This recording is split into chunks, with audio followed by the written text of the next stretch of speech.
for all the reasons that he mentioned. It's a great weekend. Just found out that Clayton Kershaw is officially going to come back and be a Dodger again for another season, about $20 million. Ronaldo just got a lot richer. Yep. He was already pretty rich, but he just got a little bit richer along the way. How you feeling today, Al? Feeling great. Feeling good. I don't even know where to start. You know how sometimes there's so much that goes on over the course of 2 days. I feel like you and I haven't done a show in a month and a half. I did one yesterday. You know what I mean? You did one yesterday. You mean the two of us together? Two of us together. Oh, yeah, that.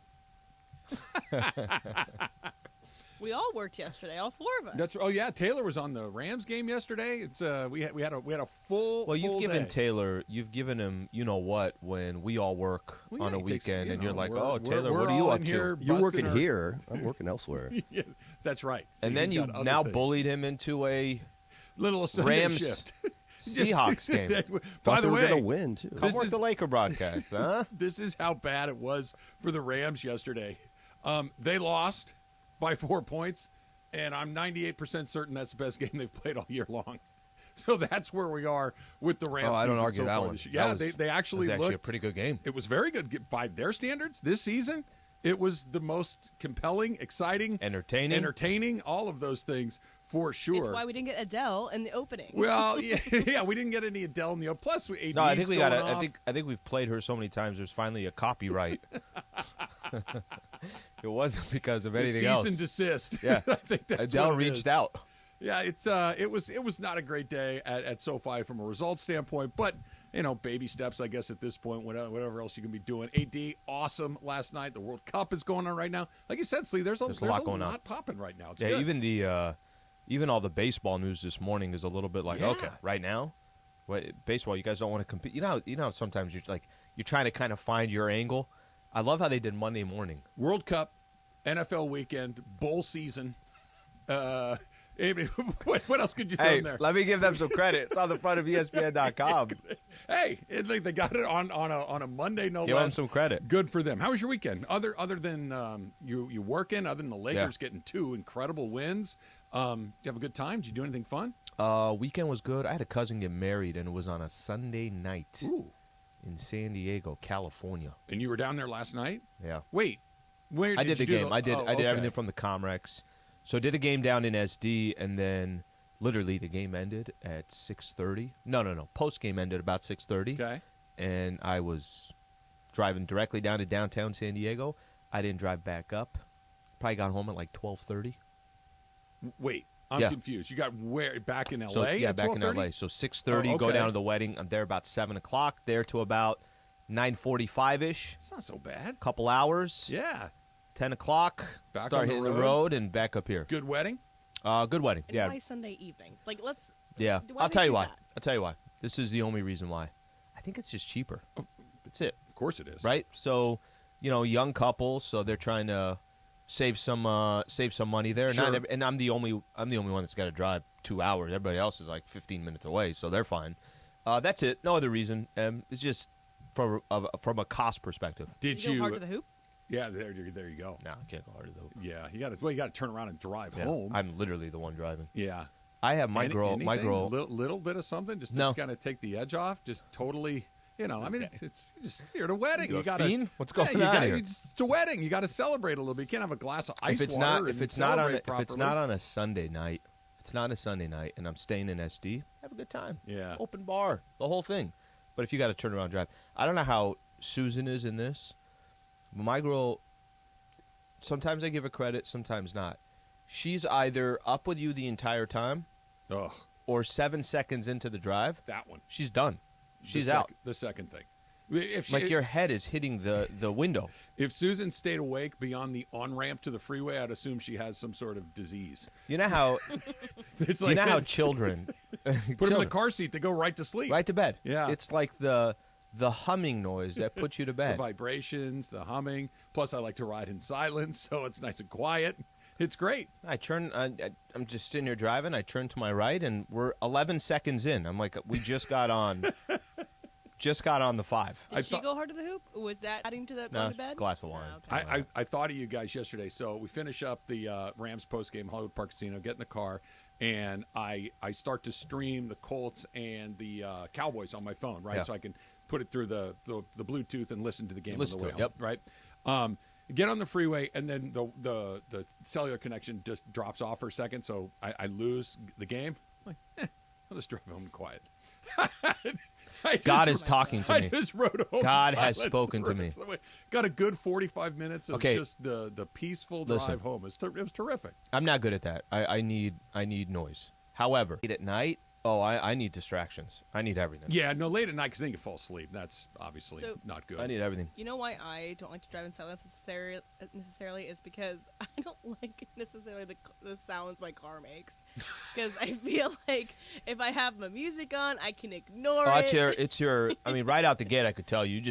Let's go down to the parking garage. I'll tell it right away what the issue is. It's the Flugelbinder that's a little bit loose on the port side. Taylor, don't laugh at us, bro. All right, Travis and I, we're technicians. I'm basically a mechanic. I don't know about you. Give me something that I can't fix, I'm good to go. I do the ad for Valvoline Instant Oil Change. I'll go out there and work there. I can picture you in the coveralls. I can picture you like in the well where they're underneath, and you're looking up and you're unscrewing the oil pan. I can see you doing that. A week ago, remember I told you, I said one of my good friends is a contractor, right? Guys, builds homes from scratch, okay? I think I mentioned this to you. Do you remember this? This was probably like, I don't know, maybe a year ago or something. I told you that there was a time I had gone to Home Depot with him. It's a real man. Okay, this is like a real contractor. This is what he does. This is what he does for a living. A week ago, I walked in with him.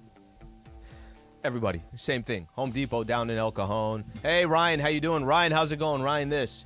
And I'm just looking, and I'm like, they sell Twizzlers here?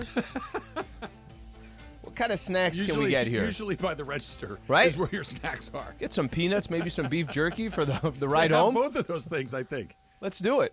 Yeah, get a water or a root beer or something. Got people, hey, can you grab the other side? We're just putting drywall. I'm like, no, I don't know what you're talking about. Some people have some skills, and other people do not have them for sure. I had my one of the Christmas parties that we go to every year on Saturday night. It's the one that I really look forward to. Okay, it's the so one. It's not the neighborhood one? No, that's coming. I misread the date. I thought it was this weekend. It wasn't. It's down the line a little bit. The one just show up at the house. I saw the flyer. I'm like, oh, do we have to go to that tomorrow night? I looked at it, I'm like, that's not for 2 more weeks. This is great. There's a flyer? They put a flyer for everybody on the street. It's kind of like a block party sort of situation. The billboard outside of I don't even know Crypto. their names. Like it said, come to the Johnsons open house on whatever date it was. Mr. and Mrs. Johnson. So great to see you If they knocked guys. on my door, I wouldn't know who they are. If they said, hey, looking forward to having you at the house, I'd be like, who are you folks? But we went to a party on Saturday that was one of the parties I look to all year long. And can I just tell you, it went great. Food is great. Drinks are great. Company was great. Everything about it I really liked. Mm-hmm. And I've got a story to tell you guys a little bit later that involves the story that I'm not allowed to tell. It came up at this particular party. We'll get to that in a second. But to your point about Lady Sliwa getting in the car and falling asleep, you guys have heard me tell this story over and over again. Me getting out of a party is a challenge because Susan would like to be the last person to leave a party. Yeah. I would like to be among the first to leave a party. I went to her and I said, hey, should I call the Uber so we can go home? And she's like, yeah, go ahead. I'm like, whoa, what? You must not have heard what I said. I was suggesting that I call the Uber to call come an pick Uber us for up yourself. right now. No, I'm staying. Uber comes like 15, 20 minutes later, in the car, home, done. I was stunned, wonderfully, unbelievably pleased to be stunned at the early, quick exit. It was terrific. It's good work on her part. Al, I don't know what had happened. I didn't ask. I did the thing. You're a former sales guy. When you get the order, you don't ask any more questions. You just get them to sign the contract. You say, we'll get it over to you as quickly as we can, and you keep it moving. I got the order. I went, great. Right. Okay, I'll let you when know they when would it's say, here. No, are you sure? When they would no, say, never that. Yeah, when they would say, you know what, we'd like to commit. We'd like to do a partnership. Excuse me. What happened? Are you sure? What happened? Let me run through this again. No. I want to go back to something real quick. So the party that's coming up in 2 weeks, where you don't know the people, you don't have any, just don't go. I don't think I'm going to. I mean, I've been just the giving way it you're some thought. describing it, Yeah, I don't and think the I'm way going to. you have no idea. I've met the Johnsons before. I think they're good people, but literally, it sounds like it's the most. Even if you do go, I think it's going to be awkward because you have no idea who they are. Al, Because the whole setup, the way you've set this whole thing up, I don't think you go in a couple weeks. I don't think I'm going to either. Susan will make an appearance on behalf of the Rogers family. Is she gonna make you feel guilty for not going? No, she won't. Not only do I not know the hosts, I don't know the name of a single person that lives on my street other than on one side of my neighbors. And I think his name is Jeff. Wouldn't bet my life on it. Could be John. I'm pretty sure it's Jeff, but what am I doing? Hi, I've lived on this street for 8 years. Nice to meet you. I don't know any of your names. Well, it's not even that. It's more that you obviously really don't want to go. Guest. I'm a very good party guest. I'm vivacious and gregarious. I can small talk. I can do all of these things. I just don't want to do it. What? You confuse me sometimes. What do you mean? Here you are saying all this about how you don't want to go, and then here you are complimenting yourself about being in those situations. Oh, I am. I'm really good at it. I am. I am a good party guest. I am the guy that you want to get stuck next to at the cocktail party. I'm the guy that you want to sit next to at the dinner table because I will be a good party guest. Perfect here. No, but I'm inside he's having a terrible time. Right. So you're faking it. Yes. All of that is true. That's exactly right. Travis. Not disingenuous, disinterested, I think is a better way to do it. But I'm pretty good at it. I'm not going to Chances you go. 0%. That's awesome. Yeah. I'm going to throw like a 40%, 30%. I'm going to go with Susan. No, it's like in 2 weeks. By the way, we're right up against the Christmas holiday. But no, it's not going to happen. But I got it in on Saturday night. Should I tell you the story now about the story? Yeah, about the story? Yep. So I'm sitting there, and the host of the party, actually, great guy, says to me, he goes, okay, I don't like to ask you questions about work, but I need to ask you this one question. Okay, what do you got? He goes, can you tell me the story? And I start laughing, and I'm like, well. How many people around you? 10? 15? So 10, there's that many people. He's talking, everybody's listening? Well, there's all these different conversations that are taking place. But is that like a one-on-one conversation? No, there's 8 people listening, give or take, because we're all just kind of sitting friends, around right? the fire. Yeah. And it's all we all know each other. Everybody's familiar. It's fine. And so I start laughing, and I said, well, no, I won't tell you the story, but only for one reason. The person that told me the story is sitting right there. So the guy that gave me the story, good. Yeah, you throw it off. Throw it off. It is entirely up to you. And the very best part of it is the guy that told me the story loves it when people ask me questions about work. Because he knows that I kind of squirm a little bit with that stuff occasionally. So he's all excited. And I said, well, as a matter of fact, he's the one that's his story. I'm going to let him determine whether or not he wants to tell it. How'd he react? He did perfect. He answered the question, and he goes, well, yeah, I'll tell him if you want to know it. And he told the story, and exactly the response you would expect from the story was what happened, which everybody goes, well, I didn't think it was going to end like that.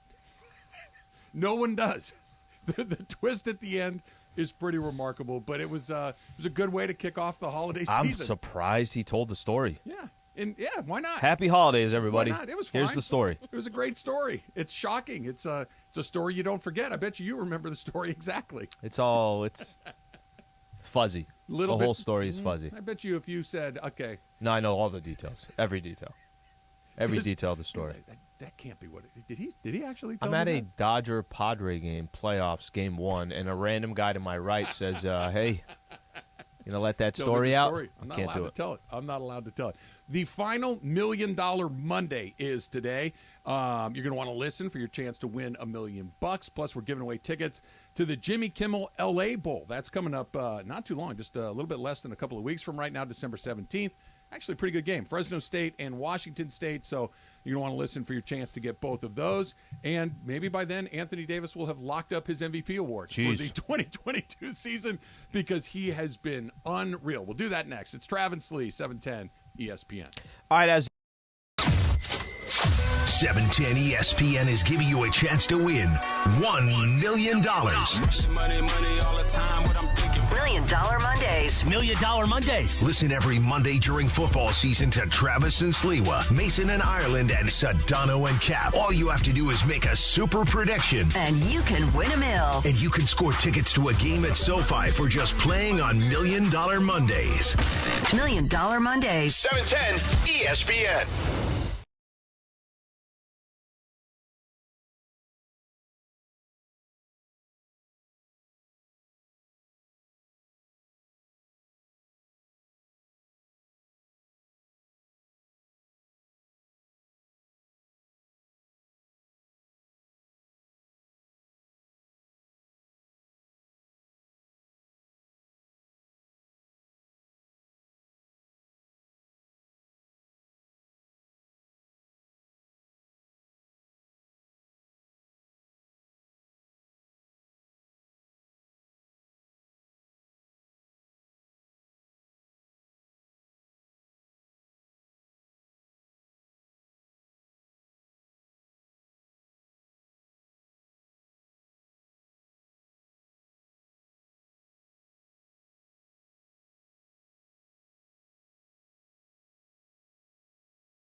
During this holiday season, ESPNLA and Subaru are partnering with the Folds of Honor Foundation for our inaugural Long Drive-a-thon event. Proceeds raised will provide scholarships to families of America's fallen or disabled military and first responders. Our Long Drive-a-thon event is taking place on Friday, December 9th at Black Gold Golf Club in Yorba Linda. If you'd like to participate and support the Folds of Honor, go to blackgoldgolf.com. That's blackgoldgolf.com. Love, it's what makes Subaru, Subaru.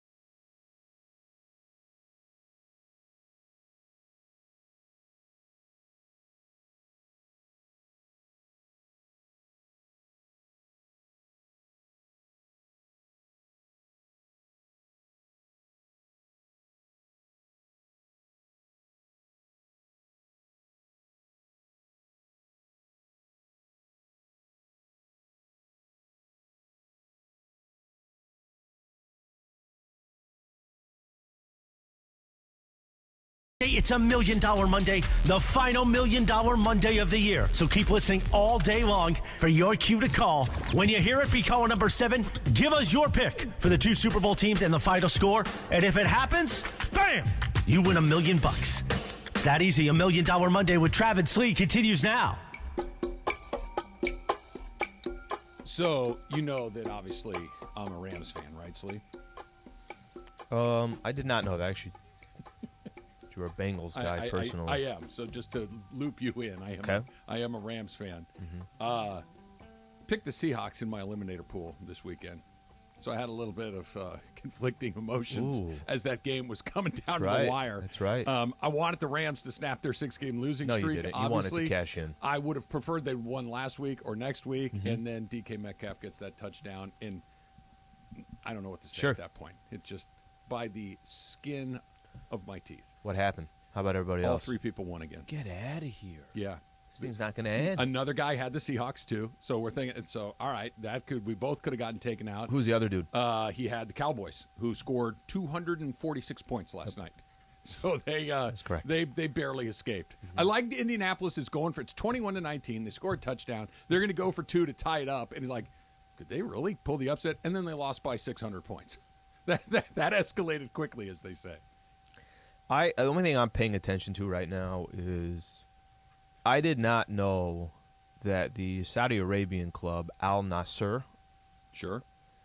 I did not know how much Cristiano Ronaldo appreciated what that club does, and that he's going to no more Premier League or any of these other big leagues. I just did not realize how passionate he was about Saudi Arabian soccer. Uh-huh. So it has nothing to do with money. I'm not going to, because once I put the money out there, you're going to say, Al, this is about money. Obviously, he cares about what they're trying to build over there.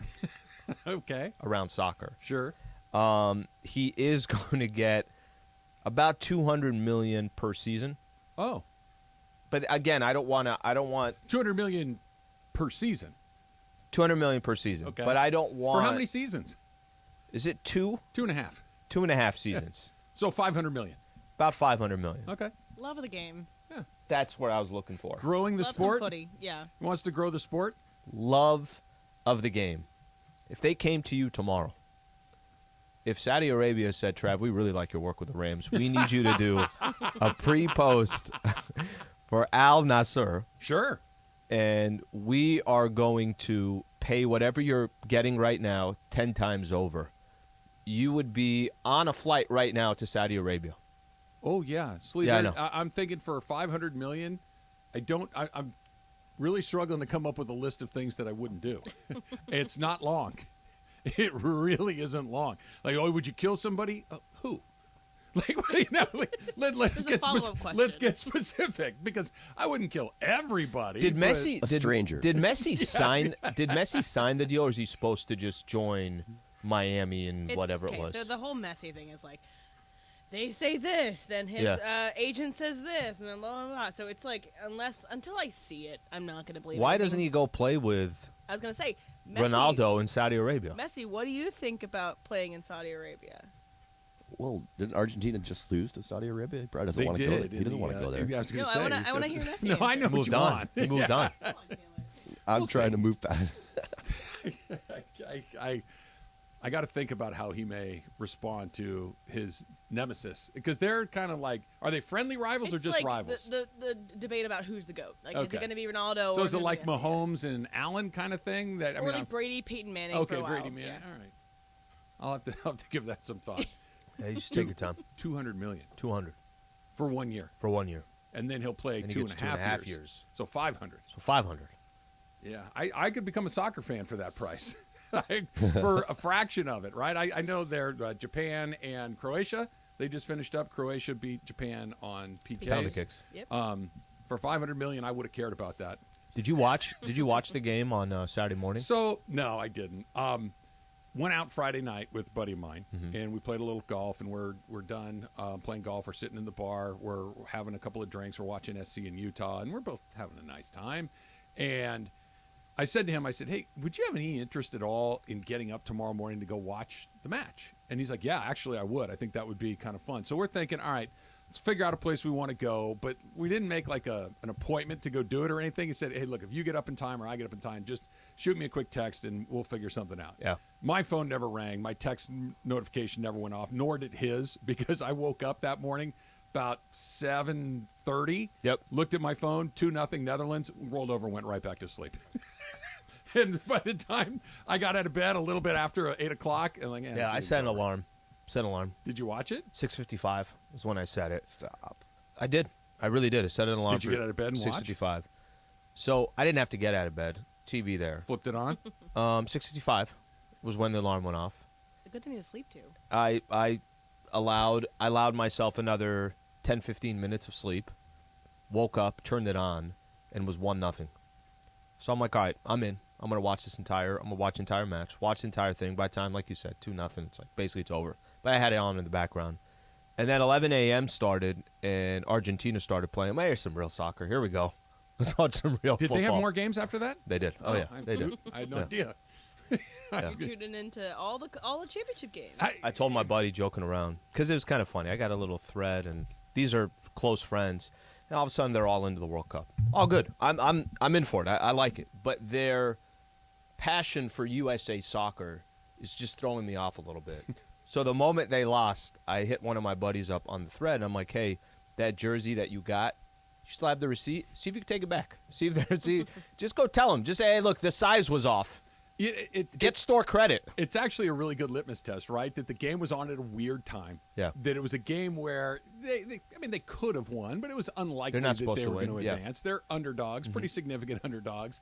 It was a pretty good litmus test for how much we care about this stuff for people like you and me. I understand the people that are in are in. No, but Good by for the you. way, I'm watching.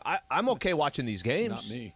No, I got no problem watching these games. I mean, even I think this you make morning. it sound like there's a chore. I know you have no problem with it, but my point is you don't really care. Yeah, but you get anymore, mad do you? at the World Cup. I don't get mad at the World Cup. I don't know. That's the difference. I don't know. It's okay. A lot of screaming. It's sitting lot of hot laying in the on background. ground. I'm okay with that. Crying. Yeah, look, we watched the Camp There's just Lejeune real in the soccer background. after USA's done playing. There's real soccer. I believe you. I'm not going to There's watch countries that are actually really, really good at the sport. I know. That's why I don't really have that We're much okay. interest in it. We're okay. We're one of the 20 best teams. I think that there's a lot more than that. We're Charlotte in the NBA. Yeah, maybe Right? Portland. Like, we could maybe get hot. No, we're not Portland. We're not Portland. I don't know. We got a guy. Isn't Pulisic like Dame? Dame? No. Actually, I don't know. Maybe. Yeah, he is. For all I know. that's what For I all mean. know. don't I think had any a of us great do. morning. I made myself a nice little breakfast, had myself a little mimosa, and just sat and watched the game. I had a good time. Did you watch with anybody, or you just watched I yourself? watched for myself. Yeah. No one else At was home? at my house. Yeah. Yeah. I thought Friday you were setting it up. You had all I these was friends. going to, but Everybody's. then my friends and I, we went out for the USC game, and then it just was like, Did watch that. Do Yeah. we want to get up the next morning and see another team lose? I don't know. But that's The my answer was point. This is my point exactly. And I'm excluding the people that are soccer fanatics, right? The people Yep. that are super into it. I'm not telling you not to be, but I'm talking about Emily, Alan, Trav. Like this thing, like I'm not in the same category. Maybe I'll roll over and flip it on while I lay in bed, but I'm not getting up to watch it. I'm not getting. And I had a moment where, like, I think I'd like to go do it, put it out to my group text, and they're like, no, not really. Don't really want to. When there's a game, when there's an NFL game in Europe, yeah, are you going out of your way to watch that? If it were the Bills against the Cowboys, absolutely. Look, I don't think I'm getting out of my way to watch that. Yeah, I would 100%. It's at 6 a.m. or something. It's yeah, like, I'll catch the highlights. Oh, the Rams have had that game. I'm very familiar with that game. I know how that game works for sure. Yeah, I would watch that. If the, I don't know, college football, if USC were playing Notre Dame for whatever reason, they're playing that game in the middle of the night in Europe, yeah, I'd watch that. But this, I mean, it's just I already know what's going to happen. We're going to lose. We're going to lose. It's going to be kind of close, but really, and that's the other thing. Like, once you're behind by 2 goals and it's no, it's a wrap. It's like when they got that goal, was it right before the NBA. first half ended? It was like, yeah, that's not. You can theoretically come back from it, but it's probably not going to happen. How have you been able to control yourself for the last 25 and a half minutes without talking about Anthony Davis? Remember Friday we were going through the stats of Giannis versus AD. Man, I wanted them to win so bad yesterday because if they'd lost yesterday to the Wizards, let's just say, hypothetically, right? You come out, you beat the Milwaukee Bucks, such a great win. Best win the Lakers have had in a year and a half, I don't know, however long that is. But if they lost to the Wizards, you're like, all right, well, that ended any type of momentum. We were sitting here on Friday looking at the stats from Anthony Davis versus Giannis last season. And Giannis was 17 of 20 one game, 18 of 23 another game. You and I were talking about it. He took it personal when he went up against Anthony Davis. Why are you taking it personal against AD? Well, because AD was supposed to be in the conversation as the best big man in the NBA, and that has not been the conversation over the last 2 years. Trav, that was so cool to see. Forget yesterday's game for a quick second. Friday night on ESPN, Lakers-Bucks. Chris Middleton comes back. Jrue Holiday has 28. Giannis has 40. And the Lakers beat the Bucks in Milwaukee? Yeah. You know, you had said something to me. You said that it's not – it's less to do with did the Lakers win and lose. It's how did Milwaukee look? Mm-hmm. Did Milwaukee look okay? Sure did they play well? Did they were their stars performing? And all of that, I think, was a yes. And the Lakers still found a way to win that game. And it was Bron, Anthony Davis, and Russell Westbrook who were kind of the 3 shining stars in that game. That was a cool moment for, I think, a lot of Laker fans out there. I'm not telling you, they're still 2 games below 500. They still got a lot of work to do. But they've won 8 of their last 10 games, and they have a signature win on the road, which they haven't had. I'm not kidding. I don't remember a signature win for the Lakers over the last year and a half. It was the best. That they won is awesome. The way they won is awesome. That who played well is awesome. That the opposition was game. They just didn't lay an egg. They were good, too. They just weren't good enough to lay, like, A's across the board, really. Just boom, boom, boom, boom, boom, boom, boom. The part for me that was the best part, it was super fun to watch. It was you didn't know who was going to win. Yeah. You felt like the Lakers had a really good chance of winning. Their best players were playing like their best players, and it wasn't going back and forth. Yeah, it was just super fun to watch. Mm-hmm. And I don't know if this is them kind of finding their way. I don't know if this is them just being super hot for a period of time. I don't know what it is. I'm still trying to unpack exactly what all of this means. But damn if it wasn't super fun to watch for a couple hours on a Friday night, because everything you said was Anthony Davis went toe-to-toe with Giannis and looked every bit as good. When was the last time you could say that? 3 years ago? 4 years ago? It's been a really long time. Never mind the result, which is great. I'm thrilled that they won the game. It's everything that it represented. It's everything. It's the way that it looked. When was the last time, you said it a couple of weeks ago, or a couple of games ago, I mean, that just to be able to turn on the TV and be excited about what you might see. Yeah. That was a great NBA basketball game. I can't tell you the last time we said that about a Laker game. And it was just super fun to watch. All right, so we could do a little of this coming back. Let's stick on AD for a second. So he follows up the game against the Bucks, has 55 yesterday. I want to make some comparisons. And I know it's not fair, and I know it's a small window, but when we come back, he's putting up numbers that makes me think of a big man for the Lakers that we're obviously all familiar with. We can do that coming up next. Stay right here. Travis and Sliwa Show, 710 ESPN. All right, during this holiday.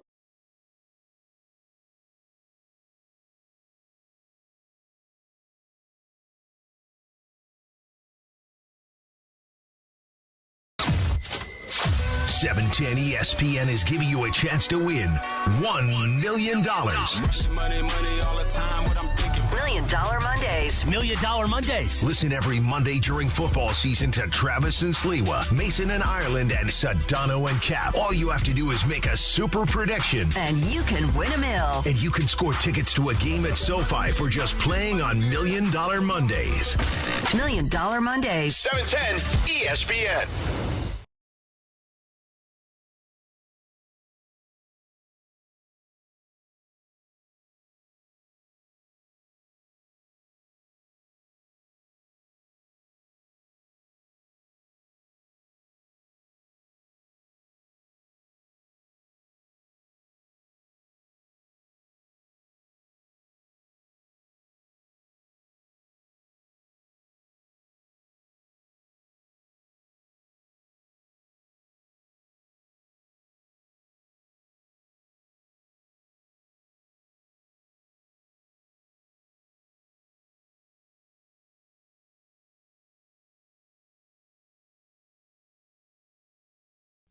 During this holiday season, ESPNLA and Subaru are partnering with the Folds of Honor Foundation for our inaugural Long Drive-a-thon event. Proceeds raised will provide scholarships to families of America's fallen or disabled military and first responders. Our Long Drive-a-thon event is taking place on Friday, December 9th at Black Gold Golf Club in Yorba Linda. If you'd like to participate and support the Folds of Honor, go to blackgoldgolf.com. That's blackgoldgolf.com. Love, it's what makes Subaru, Subaru.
Game at Hollywood Park last night, and you've been in there. Yeah. So there's TVs everywhere, right? There you can see they got all the games on. They have the Colts and the Cowboys on, and they have the Lakers on some of the TVs as well. Place was going nuts for the Lakers. That AD was going. By the way, how freaking cool is that again? It was great. And I listen. I don't know how long. I actually think there is. I think there's some substance to what we're seeing, but it's only a 10-game span, so you a little cautious. You're like, all right, sure, let's see the rest of December. You got a lot of tough matchups. But what you just described, that you're at a freaking bar or you're at Hollywood Park, and that there are people paying attention to that TV that says the Los Angeles Lakers, and there's a game in Washington where it's probably 60% Laker fans that are there. And I'm not kidding. You go look at that. No, you're right. They're chanting MVP, not for Braun.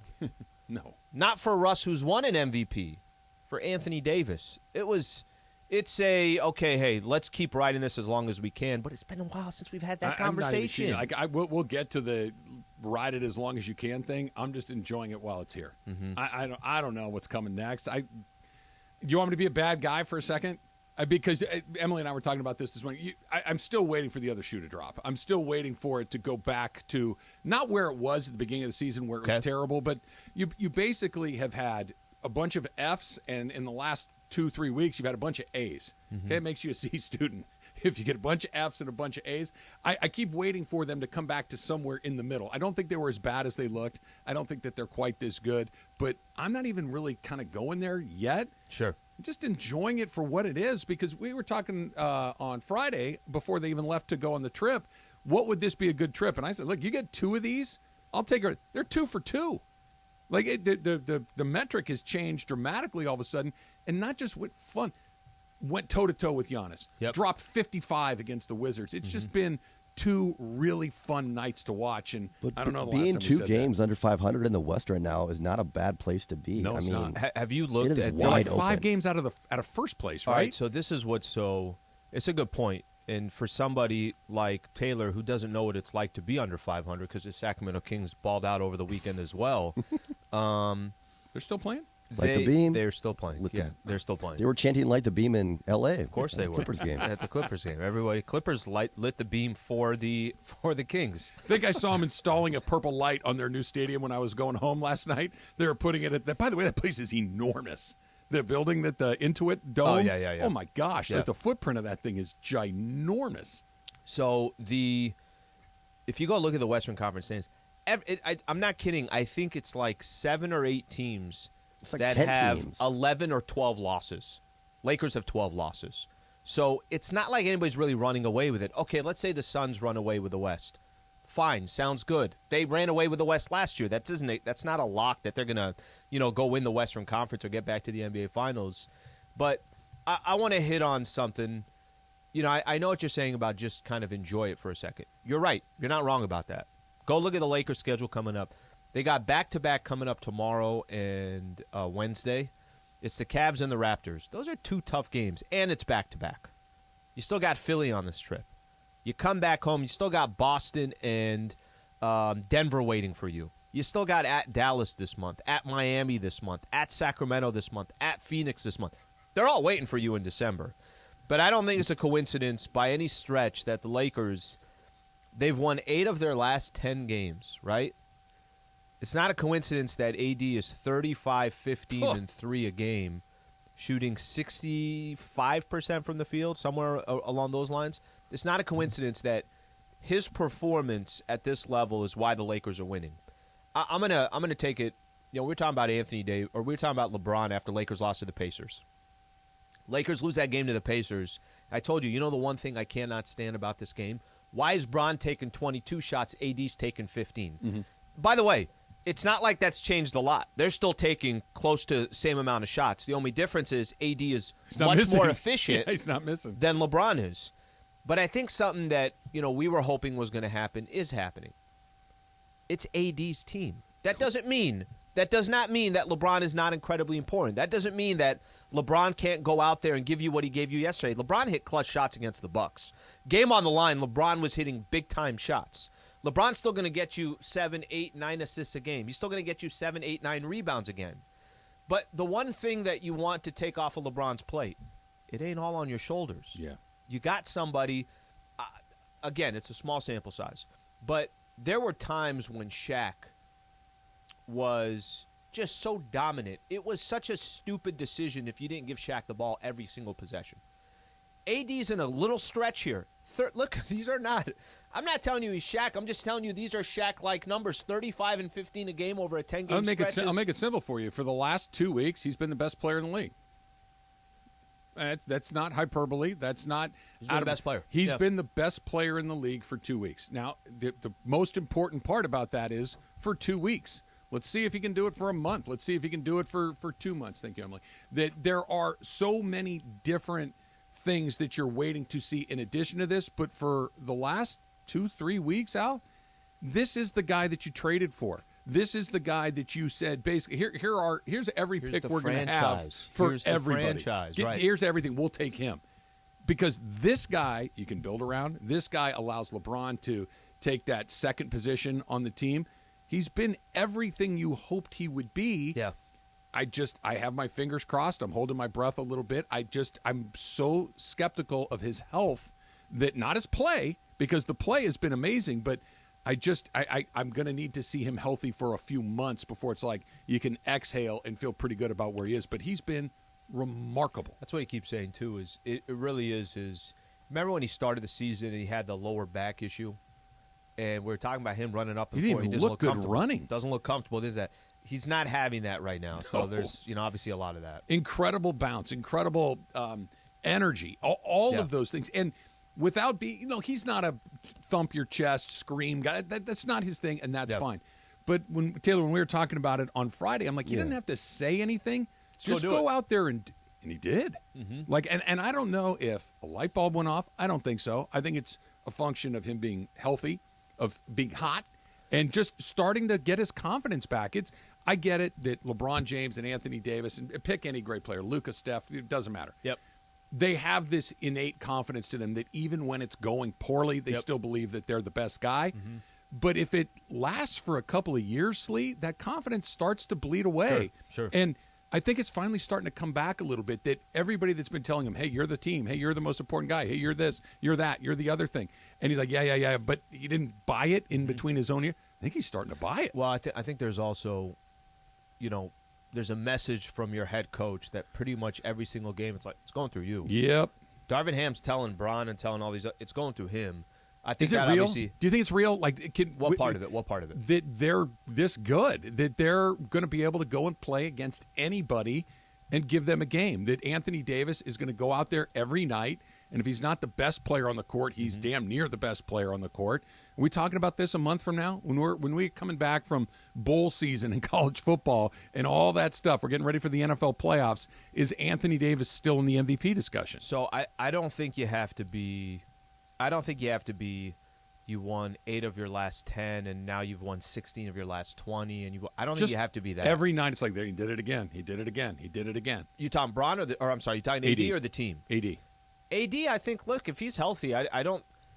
The guy's going to get the ball. They're going to run things through him. Russ had 15 assists last night. He had 11 assists the night before. Bron is close to double-digit assists. They're giving him the ball, so that opportunity is going to be there.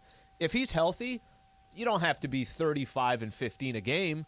I think he's going to be close to 28 and 12 a game. The one game, Indiana, right, where he didn't take any shots in the fourth quarter. LeBron was cold, and they blew that big lead, right? Yep. That was the game that you would get out of Anthony Davis once a week, right? But if we're getting that game once a month, that's a totally different thing.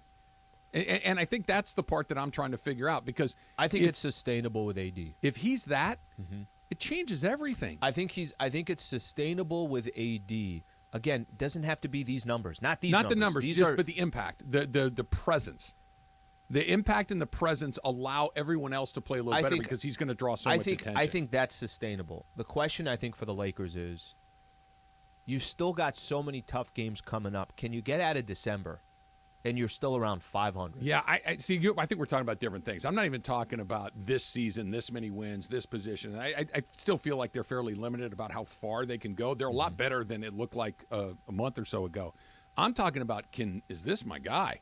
Because, I felt like Laker fans, 90% of them were on the point where, starting the season out 2-10, coming off 2 straight years where he played half the season. Yeah, and he's not the guy. He's not the guy. We're going to have to find the next guy. We thought we had the guy. It's not. Now all of a sudden it's like, hold on a second. Can I tell you he may be the guy again. What I think he'll never be, okay, if you're talking about the guy, I don't think he's going to be a Shaq. I don't think he's going to be I'm using more personalities than I am anything else. I don't think he's ever going to be a Kobe. I don't think he's ever going to be a LeBron. I don't think he's ever... Personality-wise, I don't think he's going to be that. But what he could be is, I'm one of the... You can't talk about the best players in the NBA not have me a part of the conversation. Be the best player on a team that can win a title. Because that's what I'm talking about. Be the best player on a team that's got a good chance to win an NBA championship. And the way he's played for the last 3 weeks, the answer is yes.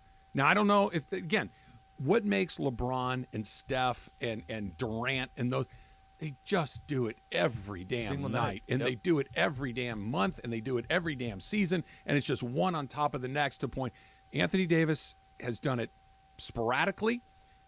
He's been terrific, but I'm going to need to see it a little long. But at least we're looking now. At least like I'm paying attention to what you're doing. Before I'd like, no, this ain't going to happen. Do you move him? Do you do this? Now it's like, well, I think you see what you got moving forward, because if this continues out, it changes everything. It does change everything. It changes everything for the present, the future, for LeBron, for whether you make a trade or not, whether you move Russell Westbrook or not. This Anthony Davis changes everything that they do moving forward. I just don't know when you can say, okay, this is real. This is not just a good week, a good month. Can I flip it? I don't know. Can I flip it to you?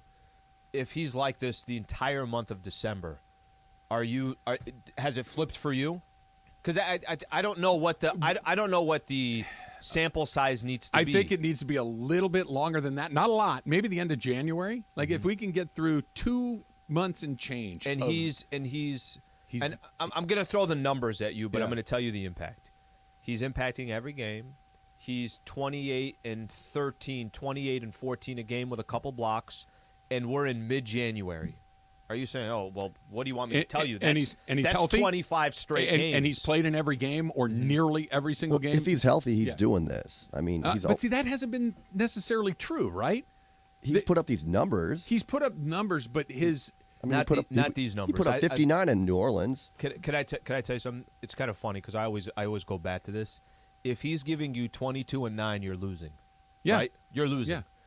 And so to answer your question, the health part of it, I think, does come into play, because I think there have been times where he's trying to go and he's kind of going through the motions. This is a different level. But this is not that guy. Even his first year here when they won the title, he had a bunch of clunkers in there. Like, he had a bunch of good ones, too, but that was more the 2 good ones, 1 bad one, 2 good ones, 1 bad one. And he was healthy then.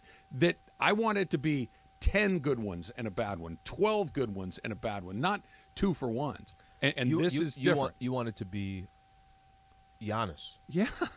You want it to be Jokic. You want it to be Embiid. That's what you want. The price tag to get him was that. Mm-hmm. What you thought that you were getting when you made the trade for him was that. Not, I don't know. We'll get this, we'll get that. Not just, hey, that was pretty good, but I haven't seen that for a week. Now, there it is again. Where'd it go again? This has been every single night. It's been exactly that. Ask Slee. Coming up next, it's Travis Slee, 710.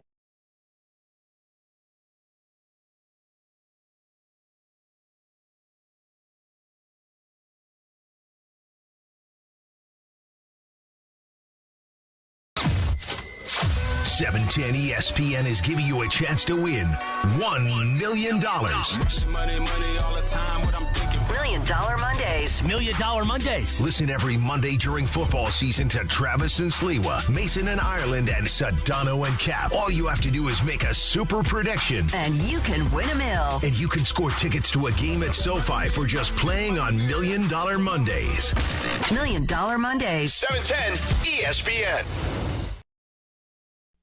During this holiday season, ESPNLA and Subaru are partnering with the Folds of Honor Foundation for our inaugural Long Drive-a-thon event. Proceeds raised will provide scholarships to families of America's fallen or disabled military and first responders. Our Long Drive-a-thon event is taking place on Friday, December 9th at Black Gold Golf Club in Yorba Linda. If you'd like to participate and support the Folds of Honor, go to blackgoldgolf.com. That's blackgold. Hey, Rams fans, Travis Rogers here. You have got to get the new ESPNLA app. In fact, let's go down to the locker room and get a little help. What's up, Rams fans? This is Matthew Stafford. React to the Rams on the new ESPNLA app. This is Cooper Kupp of the Los Angeles Rams. Listen to all your Rams talk on the ESPNLA app. You are just one tap away from Rams All Access. Travis and Slee, Mason and Ireland, and Sedano and Cap. Download it now on the App Store or Google Play. Hey, Laker fans, John Ireland here. Have you downloaded the new ESPNLA app? You got to get this thing. It's great. You can get Travis and Sliwa, Mason and Ireland, Sedano and Cap, and all of our Lakers talk with Slee right in the palm of your hand. You're just one tap away from everything Lakers. You could even win Lakers tickets. React to the Lakers on ESPNLA app. Download the new ESPNLA app in the App Store or on Google Play.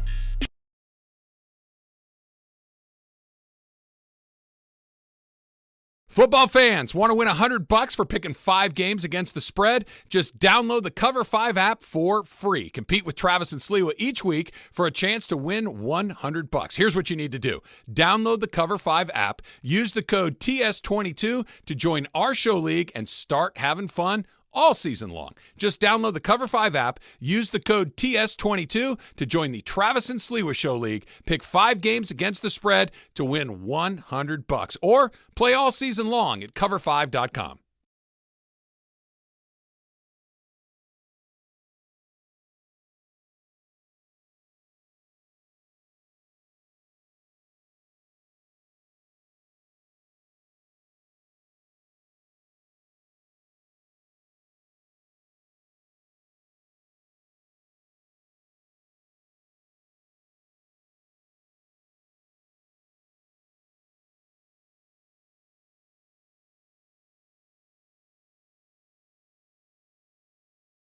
On 710 ESPN. Does he go out and hunt for it, or will he Instacart it? Hashtag Ask Slee. Time for the segment everyone loves. Time for the segment Los Angeles loves. Ask Slee. Ask Slee. And Ask Slee this morning is presented by Harrah's Resort SoCal. Voted best resort in Funner, California. From dining to unwinding, a trip to Funner, California is always a win. Are you game for a getaway? Start planning your trip by visiting harrahssocal.com. And it is time for Ask Slee. Nicely done. That makes me laugh every single time. 877-710-ESPN is the phone number if you would like to do your Ask Slee on the phone. 877-710-3776. Let's start with John in Huntington Beach. When calling heads or tails, which do you always go with? And are you a start with the ball or pick your side guy? Hashtag Ask Slee. I usually go heads, and I defer to the second half. When I used to coach, big time coaching down at Kennedy Rec Center, sure, right? Sure. I learned from a young age from a previous coach of mine that used to coach me at Kennedy Recreation Center that we defer to the second half. So I always defer to the second half. Doesn't everybody? Like I feel like when you watch the NFL and college football, whoever wins the toss always defers. It's very aggressive when you say, we want the ball right away. Who was it, Matt Hasselbeck? We want the ball and we're going to win. And then they Pick lost. 6, game over. Game over. Didn't go his way. I like the Hasselbeck, do me a favor. Just say, we want the ball. Take the ball. That's all. Good luck, That's all you guys. have to do. And the fact that it's him throwing the pick for the L. Unbelievable. Anyway, maybe it wasn't the first play. Moment. It was in the top 2 or 3 plays after they did it. It didn't work out for him along the way. Christopher Holmes. Trav is renewing his vows with Susan, but he invites you, but he chooses his bestie, Henri, to be the officiant. Are you shooting Henri daggers at the reception, chatting him up and demanding a famous martini, or do you leave the moment you see him by Trav's side? No, I'm chatting up Henri. Well, I want to know what it's like serving you and Susan at the restaurant. What's it like? Come on, give me backstories. You got some good stories for me? When Trav gives you a hug, do you get lost? Does nobody see you anymore? Does he pick you up a little bit? Is your feet off the ground? I feel like I'd have a lot of questions for him. Do that. I may try to pick him up the next time. It could be one of those kind of bear hug things where I kind of hook him around the waist and pick him up. Ultimate power move. What if he took it? What if he took it incredibly offensive? He's like, I'm not serving you anymore. You would never forget me giving the suggestion of that. Yeah, plenty of other places. I mean, I like that place and I like him, but nobody's doing that to me. I'll move it along. I'll keep it moving right on down the road. Trav, does Slee wear a neck pillow on a long flight? Hashtag Ask Slee. No, I bring them, but I can't get comfortable. There's nothing I could do to get comfortable. There's nothing I do. The only thing you could do. No, I don't. Yeah. No, I don't. Sounds like a dare video. Do you take drugs? Do you take something to help you fall asleep? Perhaps is a better way of asking that. I have taken. What is it that you get at? What is that? Trader? Like Ambien? No, not the. I've taken that before too. Yeah. Not knowing how that thing completely takes you out. I've only taken it once in my life. Is that what you're trying to say? Melatonin? Melatonin. That's what it is, melatonin. I take those, and yeah, it helps a little bit, but nothing crazy. The problem with me on a plane is I don't fall asleep. That's number one. Number two, you can't get comfortable. Like, tell me how you get comfortable. Well, you've traveled internationally relatively frequently. Those are long flights. You just stare at the back of the guy's head in front of you the whole time. I download everything you could possibly download. Watch movies, watch this. I mean, you eventually fall asleep. You'll get like a little 20 minutes here and there. Get a quick 40-minute, and you're like, oh, that was good. Are we there yet? That's 1/12 of the trip. Let's keep going. What happened when you took Ambien? Okay, so Ambien, I took it too early. We used to work with a gal on the other side there, and she's like, hey, she's gone on a lot of international trips. She's like, you got to take this. Kind of gave me some rules to it. As you know, there are times I don't really listen very well. I can imagine. So whatever details she gave me, I was like, okay, so just take this. Is that what you said? Okay, sounds good. So we're getting ready to board. And this is going to be I want to say the first leg was like 13 hours or something along those lines. And we're getting ready to board. And I take it probably 45 minutes before we're going to board. How long does it take to take effect? Probably 45 minutes to take effect. It's probably like around the same thing. But then some things got delayed. Uh-oh. So I'm sitting in line. I'm like, I cannot keep my eyes open. I can't. And this is, I think we're leaving at midnight or something like that. I'm not trapped by the time. Like, it was a project to just get to my seat. By the time I got to my seat, I was done. I could have gone to China and came back and still I'd have been sleeping. I had no idea what was going on. Gonna have to try that. Did you hit a couple of glasses of wine on top of it, or just the pill straight up? I was out. I like it. Couldn't do anything. I'm gonna need to know who that person was because I got more questions. I think I was sleeping on the passengers next to me. In the overhead compartment like Trudell. Remember when Ireland told that story that they put the Trudell most in random. there? All right, one more very quickly here. When was the last time you peed in public? Hashtag Ask Slee. That is so random. I think definitely it had to have been a sporting event or concert where you just can't get to a restroom. Can't get to because literally everybody else is. Yeah. I don't know. I have to think here. It's got to be a sporting event. Not on a hike or something like that? Oh, yeah. A hike. Yeah. There it is. Actually, that's a hike. I thought that's for sure what it would be. Simple. Yeah. When you say not public. Is that not public? I mean, well, when you say depends on where you are. When you say peeing in public, I immediately went to big event. Yeah, I went to outdoor in the street, concert, things like that. That's what I went to. But if that's the question, 100% out on a hike. I don't think I've ever, in a concert venue or sporting venue or anything like that, not gotten to the bathroom. It's not even not getting to. There's a lot of times, let's say you leave a stadium or something like places. Men are gross. You leave a stadium. We are, definitely. Notice no one stopped to argue with you. I know. Yeah. You leave a stadium and there's 3 porta potties and there's a line, 3,000 people that are waiting. Got to do what you got to do. Yeah, golf course is always a convenient. Oh, yeah, golf course. Golf course, great. Here or there. It's like, nobody's around. Bought one of those clubs that you can... No, I don't have that.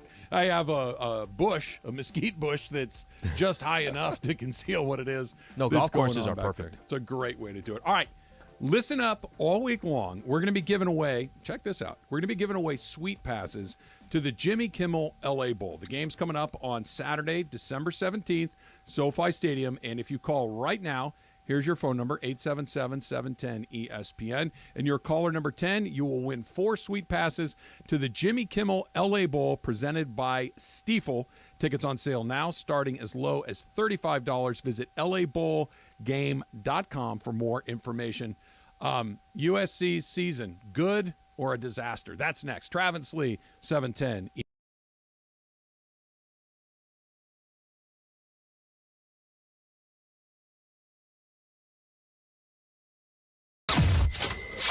710 ESPN is giving you a chance to win $1 million. Money all the time. What I'm thinking. $1 Million Mondays. $1 Million Mondays. Listen every Monday during football season to Travis and Sliwa, Mason and Ireland, and Sedano and Cap. All you have to do is make a super prediction. And you can win $1 million. And you can score tickets to a game at SoFi for just playing on $1 Million Mondays. $1 Million Mondays. 710 ESPN.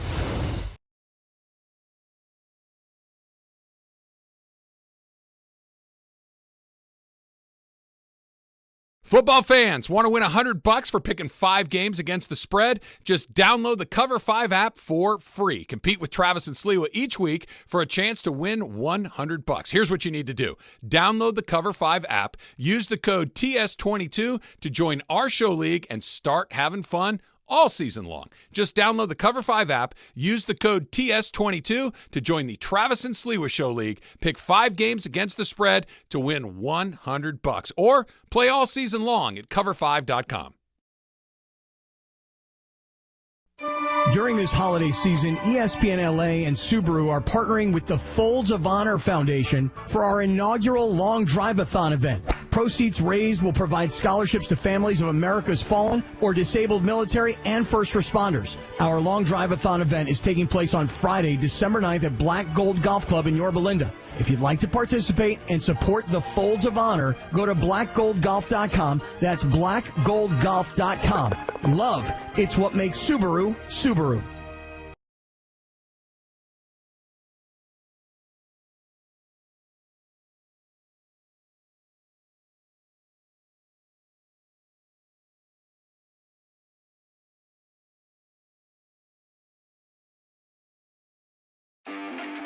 Hey, Rams fans, Travis Rogers here. You have got to get the new ESPNLA app. In fact, let's go down to the locker room and get a little help. What's up, Rams fans? This is Matthew Stafford. React to the Rams on the new ESPNLA app. This is Cooper Kupp of the Los Angeles Rams.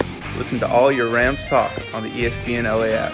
You are just one tap away from Rams All Access. Travis and Slee, Mason and Ireland, and Sedano and Cap. Download it now on the App Store or Google Play.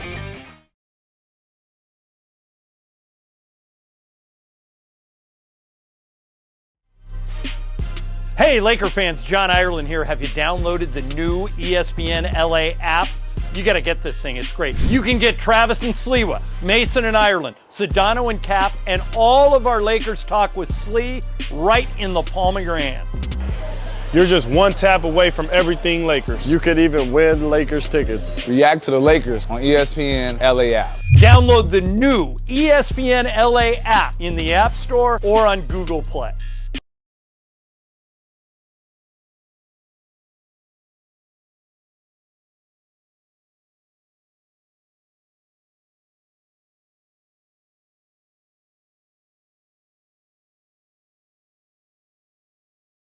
It is the show that begins 9 hours of LA sports talk all day long. Each weekday, 10 a.m. to 1 p.m. This is Travis and Sliwa on 710 ESPN. Do you think that the football viewing public is going to be ready for what they're going to see on Thursday night, Al?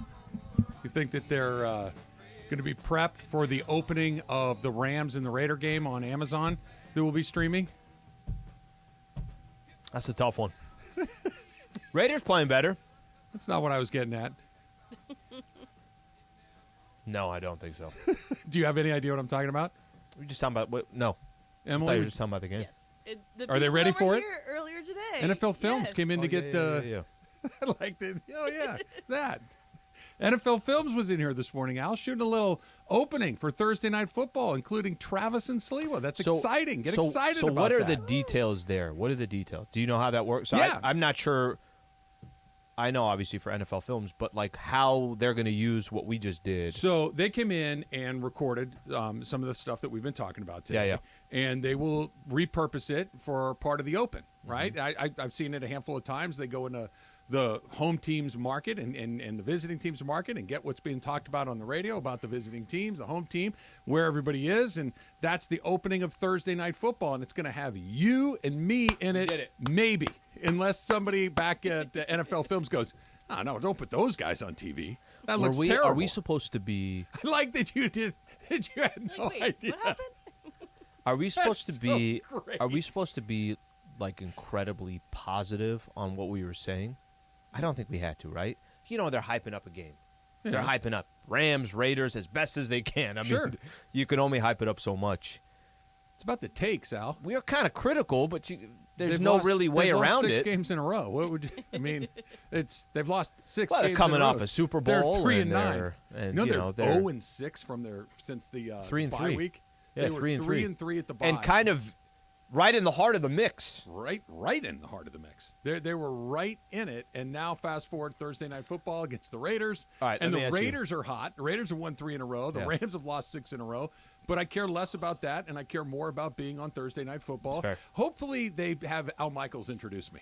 What would make it particularly exciting for me is if they say, Al Michaels here for Thursday Night Football on Amazon. Let's take it over to Travis Rogers from ESPN 710. I want them to do cut-ins, too.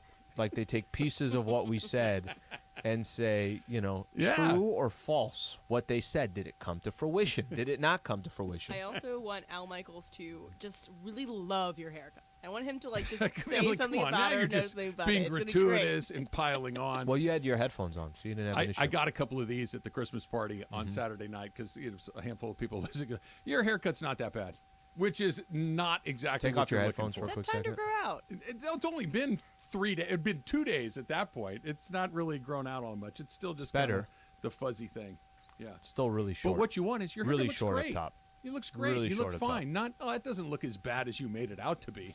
It's like when people tell you that you're not as fat as right. Well, as that you seems to be the refrain that I get mostly when I'm out and about is you're not nearly as fat as you sound on the radio. Because you demolish yourself 9 out of 10 times. I like to take the weapon away. I like to disarm myself first. Congratulations to Ray in Whittier. He wins the sweet passes to the Jimmy Kimmel Bowl, SoFi Stadium, coming up here in a couple of Saturdays. And Fresno State and Washington State. Not a bad game. I bet you both of those teams put some people in the stands. I think that is a good bowl game for both of those teams. SoFi also has this just come to the damn stadium, a chance to come see the stadium. What are we talking about? What event was it? I'm forgetting off the top of my head. Oh, I had a couple cousins in town who were in town on a Saturday, and they were going to stay to Sunday. Like, hey, should we go to the Rams game? I was like, you should go see the stadium. Yeah, it's a good answer. Go see the stadium. It's a good answer. Honestly, for those who have never seen it, it's a perfect way to do it. It's so weird, Slee, that the Rams are where they are. And I know why, because of the injuries, the Super Bowl hangover, the top-heavy nature of their roster, everything else. But can I stop you for a second? Yeah. Before the season started. Never. If I said, Trev, they're going to be 3-9, 12 games in. You want to bet your house on it? I probably would have lost my house. I know. I probably would have lost my house. So would have everybody else. Yeah, it's been a disaster. Mm-hmm. They've been bad really all season long and gotten worse. I guess if we're looking for silver linings, and this is really, like you just said, lost 6 in a row. They're going to be under 500 for the first time in Sean McVay's career. Yep. They're not going to the playoffs. All of these things are not great. I think they played their best game of the season yesterday. As weird as that is to say out loud, with no Cooper Kupp, no Aaron Donald, no Matthew Stafford, no Allen Robinson, no A'Shaun Robinson, no Troy Hill. They're missing like 10 starters. And I think that they played their best game of the season. And that is both, I guess, quasi-encouraging and deeply depressing simultaneously. They get another win this year. If they get it, is it just the Broncos game? I think there's 2 chances. I think they got 2 chances. The Broncos is obviously the best chance that they have on Christmas. I think they can beat Seattle. I got getting a good look at Seattle yesterday. Seattle's not very good. But at Seattle? Yeah. Especially if there's playoff implications. I don't feel good about that. That's different. If Seattle's still in the mix, and they probably will be, maybe not. But look, the Rams were playing with their third-string team. They had a chance to win the game at the end. And Seattle wanted to beat them. Like, they were not playing like lackadaisical. No, they got really fired up. They got really into the game. Both teams were fighting really hard. So, but they're going to get the best. Could I say this too? And this is just a very NFL thing. Isn't that the NFL?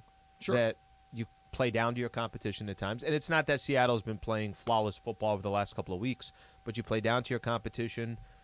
You know, you got nothing to lose if you're the Rams. Yeah, they're just kind of this combination. I know they don't have the talent, but that game being close wasn't the craziest thing I've seen in the NFL. The rub is, Al, and here's why it's a challenge. That what you're just describing, it's the NFL. Another team takes their foot off the gas for just a second. You look past an opponent. All of these things. That was yesterday, and they still lost. You know what I mean? That was yesterday's game. Where look, they came to play. They played hard. They competed. Great opening drive. Great opening drive. I would argue. I'm not kidding. I think it was their best drive of the season. I really do. It was balanced. It was effective. They went right down. They scored a touchdown. Everything about it was terrific. John Wolford was not great. He was okay. He was average. He wasn't bad. You know what he was? A backup quarterback in the NFL. And they still lost. They got a touchdown with about 3 minutes to go in the game to go ahead, to go over 20 points. Mm-hmm. Let me say this again. To go over 20 points for just the second time this season. And it felt like they were going to get it, and they still lost. That's how you know that Geno it's just Smith not looked meant to like Joe Montana at the end. Nothing you can do. It's so frustrating to watch. You know, it's funny. I know what you're saying. I know how you feel. I know all this stuff. And again, we go back to this with the Rams. They're 3-9. What? What are you talking about? What do you mean they're 3-9? They're 3-9. That's what they are. I wouldn't be shocked or surprised that come off season, you know, they do some work around the edges here. They try to get healthy. It's not. They're coming off a Super Bowl. So it's the shock factor of how can you be this bad after a Super Bowl? But this does happen in the NFL, and I wouldn't be shocked or surprised. This is the worst it's ever been. And I get that. I understand. Tampa was the only one. Yeah. I get it. I understand how bad it is, but are you also shocked next year they come back, do some stuff in the offseason, get healthy, that they're back in the mix? And I'm not saying go win a Super Bowl. They will not be 3-9 through 12 games next year. They will be much better than that. Even if they bring back the exact same team, you're not going to get the injury bug like you got it this year. Presumably. Either it all goes your way or it all goes against you. You know what I keep thinking about? I keep telling myself this every single, like walking to Hollywood Park Casino like yesterday, thinking that they may lose again, 6 in a row, 3-9, all the things we're talking about. I keep going back to how fortunate they were that thing ended the way that it did last year. Because if Cooper Kupp doesn't catch that pass, if they don't call that penalty, if any of those breaks that they caught don't happen, you went to the Super Bowl, you didn't win, and now you're 3-9. Yep. And now you don't have your first-round draft pick and all of these.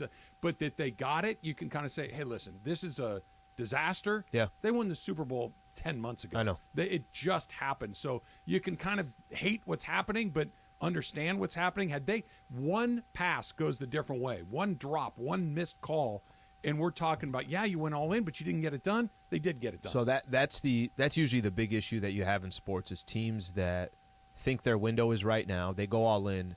Trav, they don't cash it out, and then they're bad for the next X amount of years. Listen, the Lakers are not in that different of a position. The fact that they won in Orlando, that they cashed in that championship with Anthony Davis, that all those picks that they gave up, and the pick this year going to the Pelicans, whatever the case is, you can still always fall on, but you got one in 2020. Yeah. The Rams can always fall on, you got one in 2021. For sure.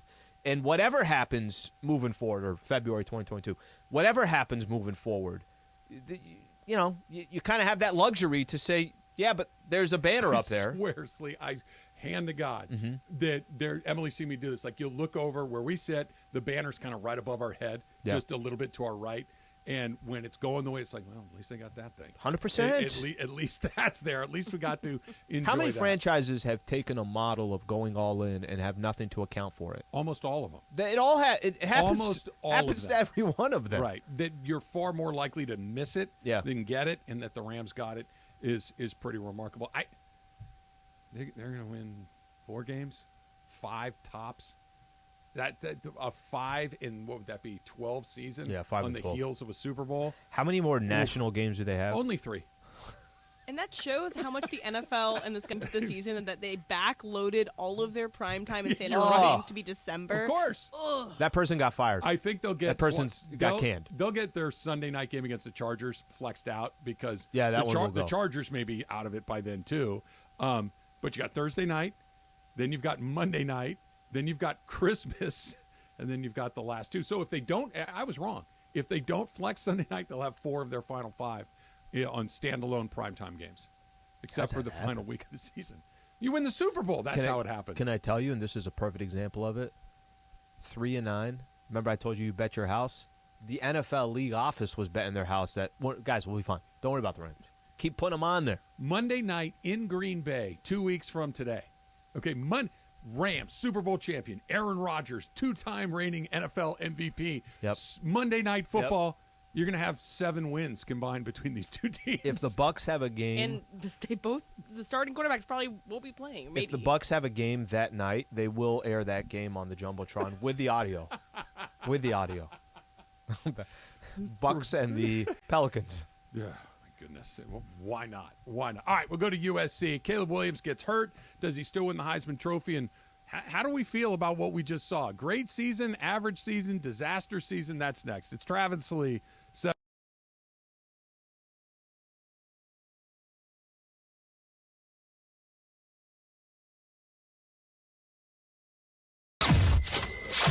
710 ESPN is giving you a chance to win $1 million. Money all the time. What I'm thinking. $1 Million Mondays. $1 Million Mondays. Listen every Monday during football season to Travis and Sliwa, Mason and Ireland, and Sedano and Cap. All you have to do is make a super prediction. And you can win $1 million. And you can score tickets to a game at SoFi for just playing on $1 Million Mondays. $1 Million Mondays. 710 ESPN.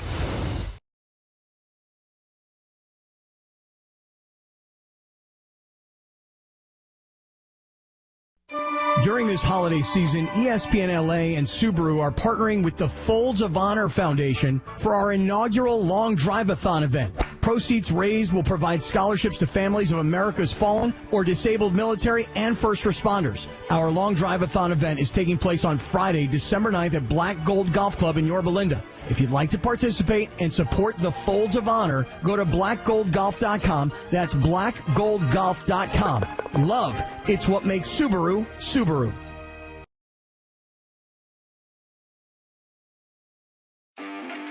Hey Rams fans, Travis Rogers here. You have got to get the new ESPNLA app. In fact, let's go down to the locker room and get a little help. What's up, Rams fans? This is Matthew Stafford. React to the Rams on the new ESPNLA app. This is Cooper Kupp of the Los Angeles Rams. Listen to all your Rams talk on the ESPNLA app. You are just one tap away from Rams All Access. Travis and Slee, Mason and Ireland, and Sedano and Cap. Download it now on the App Store or Google Play.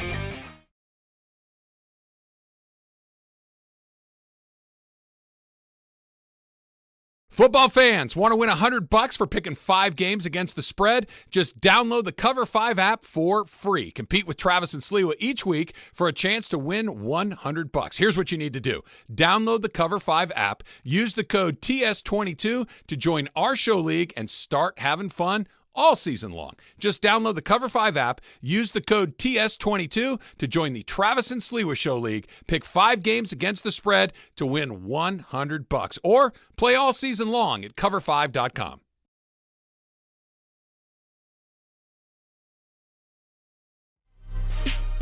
Hey, Laker fans, John Ireland here. Have you downloaded the new ESPNLA app? You got to get this thing. It's great. You can get Travis and Sliwa, Mason and Ireland, Sedano and Cap, and all of our Lakers talk with Slee right in the palm of your hand. You're just one tap away from everything Lakers. You could even win Lakers tickets. React to the Lakers on ESPNLA app. Download the new ESPNLA app in the App Store or on Google Play.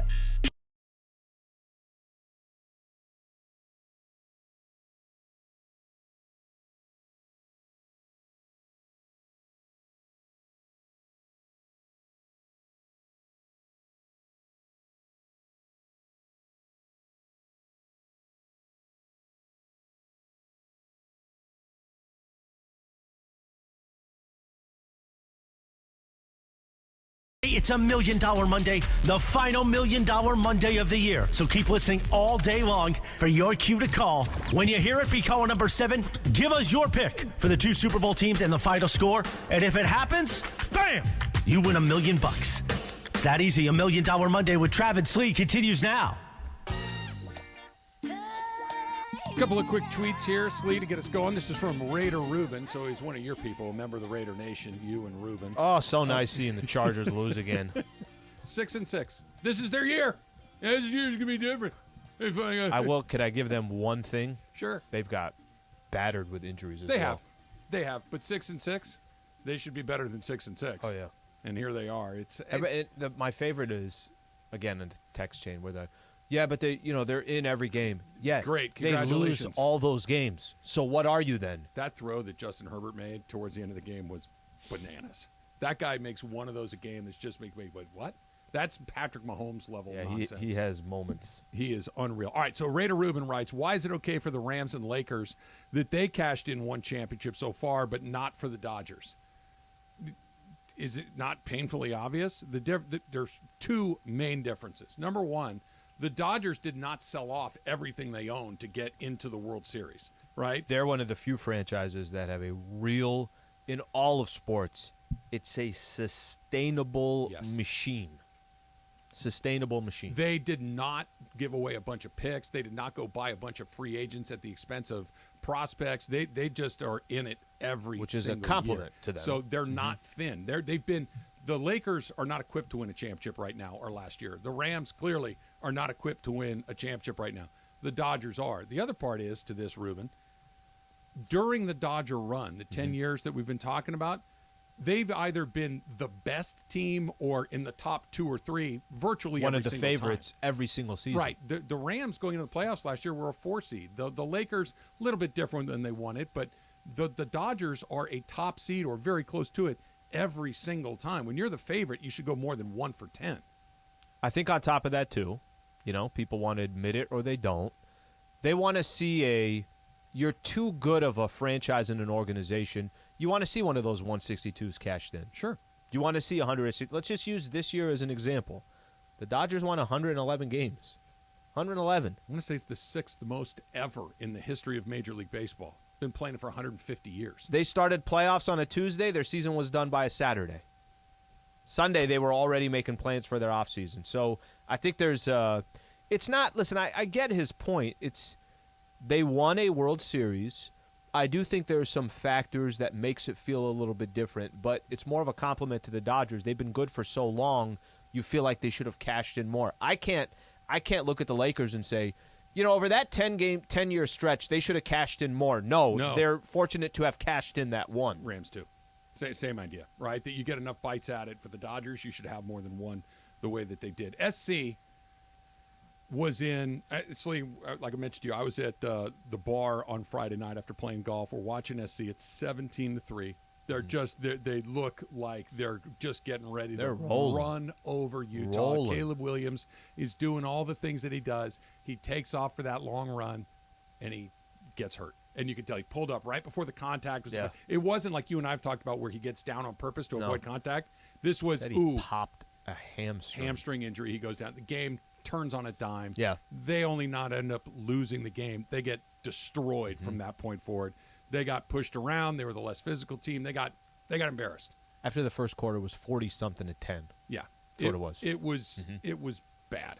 And you're an inch away from everything that you were hoping for. Final Four, Heisman Trophy, Pac-12 championship, all of these things.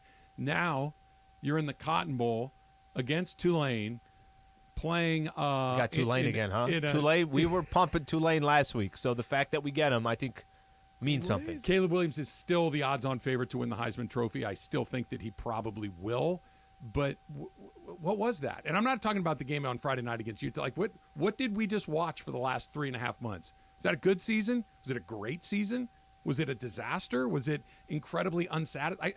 Yes to all of them. I want to play something out for you because we did something Friday before the game, and I don't think both you and I really even believed what we were saying, but it was just, let's do this for the practice of it. What if SC lost? Now, come on, they're not going to lose to Utah. Look, they already lost one. There's a lot coming into this game. You got a chance to obviously instantly put your program not just back on the map in the college football championship. It's yours. It's all in front of you. And are you really going to lose to a Utah team that you already lost to by 1 point in Utah? You get another crack at it. Like, we love the way the whole thing lined up. I could look at it a couple ways. I'll tell you how I genuinely feel. The fact that they are in that bowl game against Tulane, it is the equivalent of, I don't know, somebody telling you that you're going to win the lottery, you're going to win the lottery, you're going to win the lottery, and then all of a sudden at the end, it's like you didn't win the lottery, but you won 2 tickets to the holiday or to the Hollywood Bowl. I'm going to buy you dinner tonight. I'm going to buy you dinner. It was like I just got so pumped up because I thought this was going to happen, and then this is the consolation prize. So I'd be lying to you if I didn't say that, of course, it's incredibly disappointing. Utah has won the Pac-12 championship 2 years in a row. Mm-hmm. Utah, not Oregon. And I'm not trying to put anything on Utah, but Oregon and USC, that's kind of been the face of the Pac-12 here for obviously a number of years.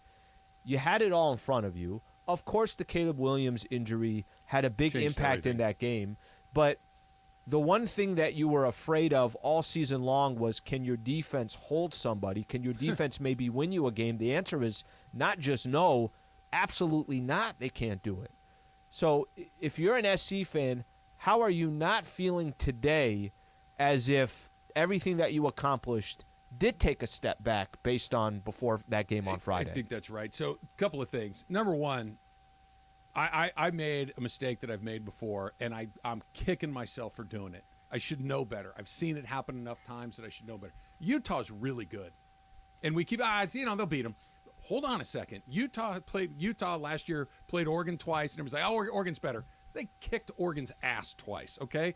SC, there's 1 point, it's on the road. They come in there, and they kicked their ass in that game. Utah's really good. Okay, maybe they're not super sexy. They don't have, they don't need to be. They don't have the pedigree of Oregon and SC. Like it's okay. They're super physical. They're really well coached, and they were not going to be freaked out by playing against SC. They just weren't. And I didn't factor that in, and I'm kicking myself for it. They're really, really good, and they deserve to win that game. So put that aside for a second. All the other things you said I think are right. I'm a college football fan. I don't want to watch SC play Tulane. I have zero interest in that. None. I'm telling you, right, I will not watch that. Because I'll be at the Rose Bowl doing my own thing, but I don't care about Tulane football. It doesn't interest me at all. And then Caleb Williams, I do think will win the Heisman Trophy. And I think that's when you're going to start to say, you know what? It's a pretty damn good season. Right now, Monday morning, it feels like you know what. You had it right there. You lost another game. You're not a conference champ. You're in a bowl game against Tulane. Nothing feels good today. Yeah.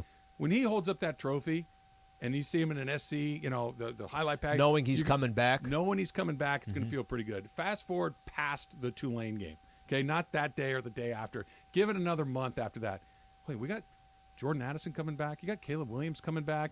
We've got a year 2 of Lincoln Riley. We're going to have another recruiting class. We're going to go another through the year portal of bad again. defense. And, we'll get to that in a second. You start to talk yourself into, look, we were way ahead of schedule. Way ahead of schedule. Can't wait to get going. This will be a great season 2 months from now. It's not a great season right now, but 2 months from now, when all the dust kind of settles, you say, look, we went 11-2. That's a hell of a season. If you just take this portion of it for SC, if I'd have told you before the season started, forget the result, forget all that. That SC is a real conversation again. Yep. That you and I are going to spend a lot of time talking about USC. That college football is going to spend a lot of time talking about USC.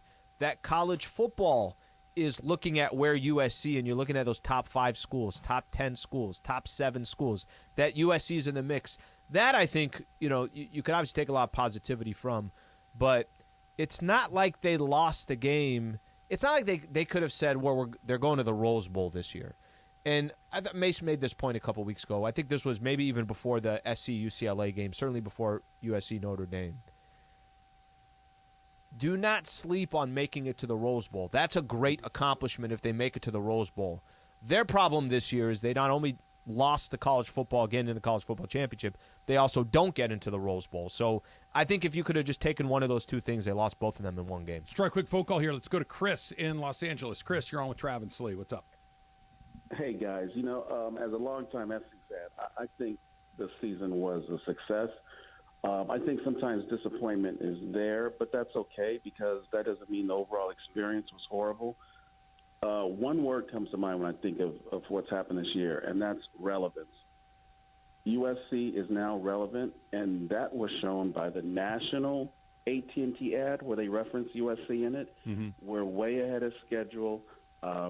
Sure, it's disappointing to not be there, but if it's disappointing, that means you were close to getting your goal. So we fell short this year, but we're right there, ready to make it happen. As you said, a lot of the players are coming back, hopefully, and they're getting some transfer portal players. But I think overall it was a great season. We weren't, if we 2 years, 3 years, or even a year ago thought that we would be where we are now, we would have been jumping up and down. Yeah, I just think Verizon would have been a better commercial, personally. So I think you're right, Chris. 3-0. I think that the longer that this is in the rearview mirror, the better it's going to feel. Here's the next part, though. By the way, that's a really good perspective. You're right. I think there's something to what you're saying where, hey, 60 days from now, let's have the conversation. Is that going to change after that, 100%. When you're in the moment? Because let's say you beat Tulane. We won a New Year's Day bowl game. We won 10 games. It's too late. We've got the Heisman Trophy winner, and he's coming back. We clearly got the right coach. You're going to feel really good about it. Here's the question that we can fast forward, and we'll talk about it after Factor Cap, which is coming up next. You can't have Lincoln Riley has a defense problem, like you mentioned. Yeah. How many times are we going to see that game under Lincoln Riley before you say, hey, are we going to fix this or not? Because that was not an aberration. That's exactly what has happened to him in the biggest games in his career at Oklahoma. That's coming up next. It's Travis Slee, Factor Cap, 710.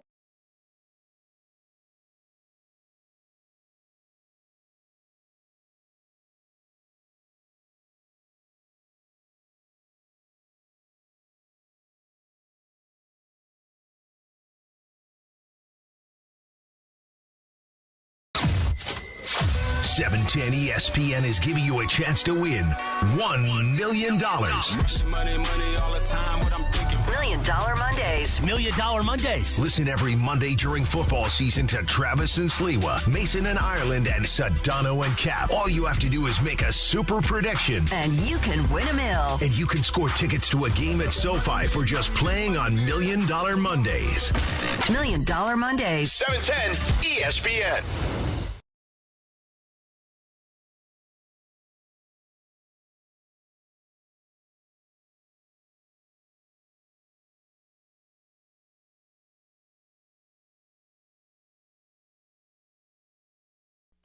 During this holiday season, ESPNLA and Subaru are partnering with the Folds of Honor Foundation for our inaugural Long Drive-a-thon event. Proceeds raised will provide scholarships to families of America's fallen or disabled military and first responders. Our Long Drive-a-thon event is taking place on Friday, December 9th at Black Gold Golf Club in Yorba Linda. If you'd like to participate and support the Folds of Honor, go to blackgoldgolf.com. That's blackgoldgolf.com. Love, it's what makes Subaru, Subaru.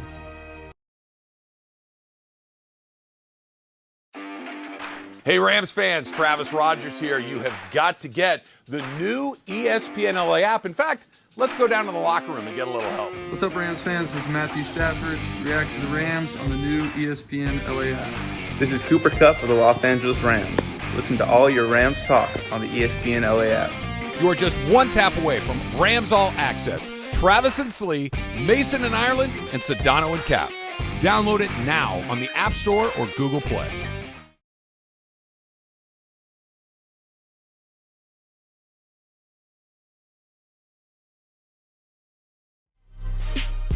Hey, Laker fans, John Ireland here. Have you downloaded the new ESPNLA app?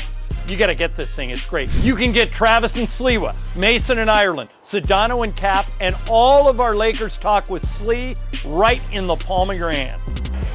You're just one tap away from everything Lakers. You could even win Lakers tickets. React to the Lakers on ESPNLA app. Download the new ESPNLA app in the App Store or on Google Play.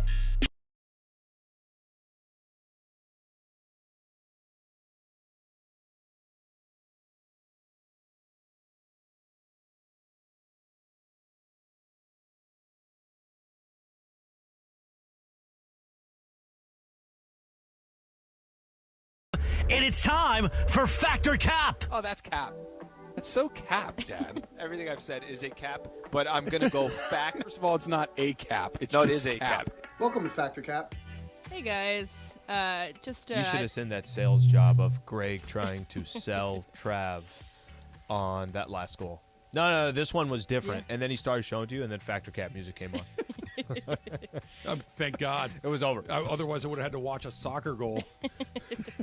Also, it's been an hour and a half, and we're remiss of saying that Emily won the week this week. Oh, yeah. You're right. Would you like a quick update, Em? Yeah, quick update. Emily won the week. She had 6 points. She's won like 13 in a row. She's hot. And I just missed USC. She now has 4.5 weekly wins, which is only a half week behind me. She now has 69 total points, just 2 points behind me. 71-69. Al's got 58. Taylor, I'm sorry to tell you, you had 0 last week. You went over 4. How'd that happen? And you get 0. And Al, you only got 1 right. So you get 3. Which game did I get? You got the Niners. Yeah, you got the Niners. We all got the Niners except for Taylor, who had the Dolphins. In fact, the Niners were the only team that I got. But Emily, you're closing fast, just 2 points behind. We'll see. All right, so I was seeing a bunch of USC beat writers posting on Twitter this weekend about coming back after going to see the team play in Las Vegas. And one writer posted about the price of his Aleve at the Las Vegas airport. And I always like the pain reliever Aleve? Yes, and I always think that's kind of funny. Obviously Las Vegas is going to hike up the prices of both water and Aleve. So it's cruel for Aleve and water bottles to be ridiculously expensive at Las Vegas lobbies and airports. Travis, Patrick Cap. Fact. That's okay. I mean, if you haven't figured out by the time that you're getting ready to leave Las Vegas that you're going to need water and some sort of pain reliever, that's on you. Right? It's not a surprise what you're going to do in Vegas. It's not a surprise you're going to stay out too late, eat too much, drink too much, lose too much of your money, become dehydrated, all of those things. Throw a couple of bottles of Aquafina in your bag. Throw a tube of Tylenol in your bag, and otherwise it's on you. I have no problem with it. Al? It is cruel. This is a fact. And the fact that they get away with it, these airports, what's going on here? Okay, listen, I understand. You have no other choice. But damn, you got to make it that expensive? Going to a sporting event. I get it. We have no other choice. I understand that. But if a water over there is $1 and your water is $11, can we find something a little bit reasonable? Let me tell you this. You know the water over there is $1. You know it's over there. I can't take 11. water in. I can't take water in. I see what you're saying. Okay. Now, you could take your water bottle and now you could fill it up there and stand in line with everybody else who's also waiting to fill it. I get all that. That's fine. But can we just be a little reasonable? What's the line? Your failure to plan does not constitute my emergency. Do you agree? Do you agree that it's just so beyond unreasonable? Of course. That's all I'm saying. It's just a little reasonable. Plan ahead. Get your water bottle. I did. I took that Ambien, and took it way too soon. I can just see you just done. Just wet noodle in I've the line. never taken one of those in my life. I was take one this before was work years every ago, day. by the way. Just like a Tic Tac. Freshen up. Taylor? Cap, I'm with Trav on this one. I have no sympathy for lack of preparation. See, Alan? 4-0. Just keep helping those corporations. Is Korea not trying, or is Brazil just that much better? He's not having a good time. Yeah, he did not look like he's enjoying himself. Not happy. I don't think any of us know this well enough to know whether to answer that question of yours. So, 2 Mikes in the NFL ranks had some interesting things happen this weekend. So, Mike Tomlin was not approached, but kind of accosted by a fan in the bowels of the stadium, and he was like, "Hey, Mike, can you get a picture or anything?" And this is what Mike Tomlin said in response. I'm winning. Still for the win, man. So he said, "I'm effing working." And then Mike McDaniels, I don't have the sound of this because it was kind of like you had to lip read, but Mike McDaniels of the Dolphins went up to his players and was like, I messed up. It's my fault. He didn't say mess. Yep, he said another word. So you would rather have your coach be a Mike Tomlin than a Mike McDaniels. Alan, Patrick Cap. Geez, I love Mike Tomlin, but I will tell you, I'm a cap on this one. I don't think we see it enough. Right, where leaders, somebody who's running a team, organization, whatever the case is, says, guys, that one's on me. Maybe Sean McVay does it in every presser, but I think that one's a little more robotic or whatever the case is. Don't know why you'd say that. That is a moment in the middle of a game against the San Francisco 49ers on the road. There's a lot going on. He's staring at his players. Guys, that one's on me. I like that. I think there's... In my opinion, it will make me work harder for the person that I'm working for, because they're obviously they're taking the blame for whatever the case is. But I don't hate Mike Tomlin either. I mean, Tomlin is the definition of success in the NFL. So the whole my bad guy. Yeah, I know. You don't need to tell me. I know it was your fault. I'm well aware that you blew that, and you telling me that you blew it doesn't really make me feel any better. I like Mike Tomlin a lot. I especially like his reaction to that, because this doesn't happen a lot, but Emily, it happened like twice yesterday where we're in the middle of something doing the shows out, and I have a headset on. Yeah. I'm actively talking that's my into favorite a and microphone. they can hear you on the speaker. That's my favorite part. They want to. I can't hear you. I have headphones on, and I can't hear you. And they want to That's the time. engage. Yeah, in this a is the time to conversation. come talk with you, Brother, I'm working right now. What? If you want to wait 5 minutes, I'd love to have a conversation with you when I take my headset off. But Mike Tomlin's, I'm bleeping working right now. I love it. So I'm Team Tomlin. Did you say it? No, I do this. Just hold the finger up like my lips are moving. I want you to say I'm bleeping working. Occupation. I want you to say I'm bleeping working. Would you go in the middle of a guy performing an operation and start asking him questions in the middle of it? 100%. I thought that guy was waving at me that came in. Amazon. It was Amazon. But he was waving to tell me that it was Package. he's dropping off the box there. I gave him a wave, and he gave me a thumbs up, and then he dropped it off there. Maybe it's for you. That communication. You never there. know. You never know. Taylor? Fact, I like the accountability from McDaniels. I know he's not a coach, but when Vlade Divac was GM for the Kings, I mean, he said after 5 years, if they haven't done anything in my time, I'll step down. And he did. Should have put the light on. It would have helped. Should have drafted Luka. That would have helped. That would have helped, too. Yeah. Well, who could see that coming other than everybody? Are any of you guys Law and Marvin Order fans Bagley. at all? What fans? Law and Order? Oh, yeah. So a fan reached out to Chris Maloney on Twitter. So Chris Maloney is one of the stars of Law and Order. Elliot Stabler. Yep, yes. Elliot Stabler. And so this fan tweeted out their wedding invitations, and they look like it says John and Kelly, August 26, 2023. It looks like the Law and Order font. Yes. So they tweeted out, "Hey, Chris, come to my wedding," and then Chris Maloney responds, "And do what?" And so I thought that was pretty sweet. But you would attend a complete stranger's wedding, not like your spouse or your partner knows this person, but you would go complete stranger's wedding. Taylor, Patrick Cap.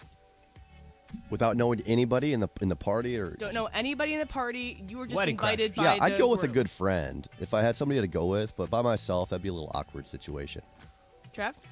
Yeah, I feel like this He is loves a no-brainer. weddings. I love weddings. Loves weddings. I'm with Taylor. I would want somebody to. I would need a wingman or Susan or somebody to come with me and enjoy it. But I like the music. I like the food. I like the dancing. I like the booze. And it depends on how inviting they look, you know. Yeah. If it's kind of, everybody's just hanging loose. And I'm 100% in. Fact. So Travis and Sliwa community, invite Travis to all your weddings. I'll come.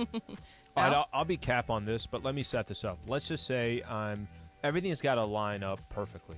If I'm staying at a hotel, I'm there for a couple of days, and I'm walking through the lobby, and I see one of the ballrooms has this just awesome party going on. Everybody's having a good time. And I'm with somebody. I ain't going solo to that thing, right? Either I'm with my girl or like a buddy, like you said. I'll take a quick peek in. What's So, it looking like over there? Is Susan- there a couple extra chairs? Susan and I tried to crash a wedding. This is, probably 4 or 5 years ago at this point. We went to have a drink at the Montage Hotel in Laguna Beach. Okay. It's a very nice place. And you see this very elaborate wedding taking place on the lawn, like super elaborate. Everybody's in black tie and very nice suits and everything else. And then you start to look around, and you realize that there's not a lot of other people at the hotel. So we're talking to the bartender, and he's like, yeah, they tried to rent out the hotel. So most of the people that are at the hotel are guests of this wedding. There's a few people, the restaurant's open and things like that. So they went from the bluff where the grass is overlooking the ocean to one of the big ballrooms. Yep. And there were hundreds, if not thousands of people at this wedding. Damn. We were dressed reasonably nicely. We're like, let's just see if we can't wander into this thing. People are coming in and out. They have their ties off. It's kind of a little bit later at night. At the door. Can we help you guys? Oh, wrong place. We turn around and walk back. How quick did you abort mission? Immediately. Like Do you ever have that where like your confidence is through the roof? Maybe you had a drink or two, and all of a sudden you start walking up, and they call you out just for a half a second. You're like, oh, there's nothing going on here. I did the thing where I looked at the guy. Like I'm a big believer in don't try to sneak in. Like look at I wave at the guy. Hey, how you doing? Good to see you.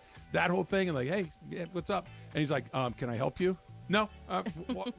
Wrong place. We'll get out of here. I'm fast walk, head down. Yeah, that doesn't work. Neither did this in this case, but that definitely doesn't work. 877-710-3776. Call in if you guys have wedding crasher stories. It'd be fun to hear, or like tweet at us too. Yeah. So this happened. So a college football playoff top 4 were announced. Alabama did not happen to be in that, but on Saturday night during the Fox halftime show, Nick Saban did a little bit of groveling. So I'm going to play that for you right now. If we played any of these teams that are on the edge or getting in, would we be the underdog or would we be the favorite? And I think if you can answer that question, and the goal is to get the best teams in, then you would say they belong in there. So this was embarrassing of Nick Saban. Travis, Dr. Cap. Cap, this is what the coaches are supposed to do. You're lobbying to get your team in there. It's a little unsavory to watch because Nick Saban's Nick Saban, and him groveling like you're saying is weird, but that's the job. And oh, by the way, everything he said is right. That if these are not the 4 best teams. Alabama is one of the 4 best teams in the country. If Alabama were in the Final Four, they might win it. Mm-hmm. He's 100% right. I'm okay with them putting TCU in, but TCU is clearly the weak sister in this group. Cap for me. I think this is a perfect example of it's who said it, not what he said. It's because Nick Saban said it, not what he actually said. Because if you're asking me, I thought TCU was done. I really did. I thought when they lost on Saturday, I just assumed Ohio State's getting in, Alabama's getting in, and those were going to be the 4. If you also ask me, I'd much rather have Alabama in than watch TCU in this game. Couldn't agree more. So I don't Alabama could win that tournament. I don't think he's wrong. I think he is right on if you went and put them up against TCU or something like that, who would be the favorite? Come on. It's just the mere fact that it's coming from Nick Saban's mouth that people don't like it. But what he's saying is right, and I did think Alabama was going to make that top 4. All right, we got a little breaking news. We can talk about this when we come back and kind of break it all down. Trey Turner and the Philadelphia Phillies are in agreement on a contract. A source tells ESPN that, according to Jeff Passan, Kylie McDaniel says that Trey Turner is getting 11 years, $300 million with a full no-trade clause. So the Dodgers are in the market for a shortstop. Trey Turner heading to Philadelphia, East Coast. It felt like this was inevitable at some point. Not a huge surprise, but still disappointing. Do it on the other side, Al? Yeah, let's do it on the other side here. All right, we'll come back. We'll talk about that. Verlander off the market. DeGrom off the market. Turner off the market. And Clayton Kershaw still in L.A. It's all coming up next. It's Travis Lee, 7.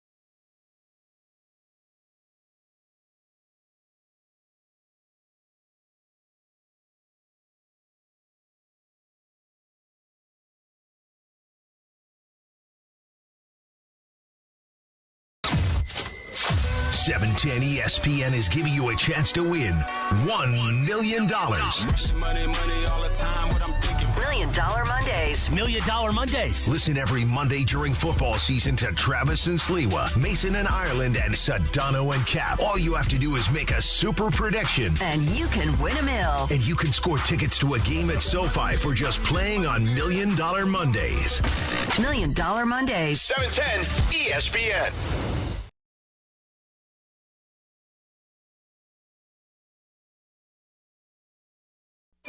During this holiday season, ESPNLA and Subaru are partnering with the Folds of Honor Foundation for our inaugural Long Drive-a-thon event. Proceeds raised will provide scholarships to families of America's fallen or disabled military and first responders. Our Long Drive-a-thon event is taking place on Friday, December 9th at Black Gold Golf Club in Yorba Linda. If you'd like to participate and support the Folds of Honor, go to blackgoldgolf.com. That's blackgoldgolf.com. Love, it's what makes Subaru, Subaru.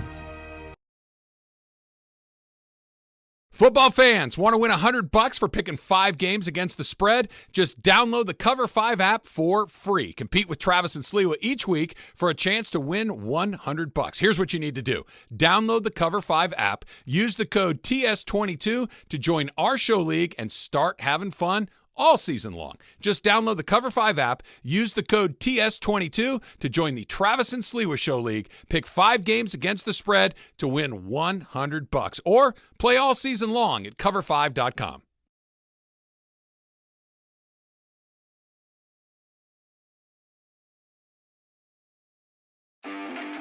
Hey, Rams fans, Travis Rogers here. You have got to get the new ESPNLA app. In fact, let's go down to the locker room and get a little help. What's up, Rams fans? This is Matthew Stafford. React to the Rams on the new ESPNLA app. This is Cooper Kupp of the Los Angeles Rams. Listen to all your Rams talk on the ESPNLA app. You are just one tap away from Rams All Access. Travis and Slee, Mason and Ireland, and Sedano and Cap. Download it now on the App Store or Google Play. Hey, Laker fans, John Ireland here. Have you downloaded the new ESPNLA app? You got to get this thing. It's great. You can get Travis and Sliwa, Mason and Ireland, Sedano and Cap, and all of our Lakers talk with Slee right in the palm of your hand. You're just one tap away from everything Lakers. You could even win Lakers tickets. React to the Lakers on ESPNLA app. Download the new ESPNLA app in the App Store or on p.m. Mason and Ireland, the biggest show on the radio at 4 p.m. Sedano and Cap. You know Cappy's going to be pumped up about that Chargers loss. They're at 4 p.m., 7 p.m. tonight, Lakers Talk with Slee. And at 8 p.m., the Road to the World Cup show with Dave Denholm, presented by our friends at Estrella Jalisco. That is what's on tap the rest of your Monday on 710 right now. More of Travis and Sliwa.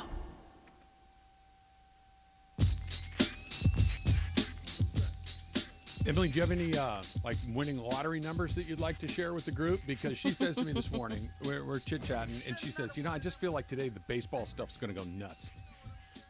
So, I was like, I am an intuitive person. I said I have intuition that today is a day where there were going to be multiple things that happened, things that have been building that were going to be happening. And yeah, we have the receipts. Absolutely. So here's what's happened. Let's start with the biggest one, and the one that I think is the most impactful for the Dodgers right now. Just went down. Trey Turner is going to be a member of the Philadelphia Phillies. He's in agreement on a contract. He's going to get reportedly 11 years, $300 million with a full no-trade clause. So you know how much I think of Trey Turner. He has been terrific. So in the space of 2 years, they're going to have lost Corey Seager and Trey Turner to free agency. Both of these guys are all-stars. Both of these guys are MVP caliber talents. Yep. And they're both going to play for different teams next year. The Dodgers need a shortstop. So I think this is what sticks out to me. First off, Trey Turner is a big-time piece to the Los Angeles Dodgers. Sure. And that 1-2-3 that they had to start out a game was literally as good as a 1-2-3 that not you had this year in baseball. Tell me a better 1-2-3. Just look at the history of baseball. It's amazing to see those three together. So you're taking out a huge piece that was there. And I don't think the Dodgers could have done anything about it. I think the Corey Seager, the conversation a year ago was, hey, listen, if the Rangers come in and pay this guy crazy money, it's not like the Dodgers are not willing to spend, but you also reach a point where you say that's just not a good business move for an organization that's pretty smart with most of the decisions that they make. Mm-hmm. The Trey Turner thing, this one is different. It's different because you don't have a guy waiting. Well, you not only don't have a guy waiting, I don't know what the Dodgers could have done to convince Trey Turner that this is the spot.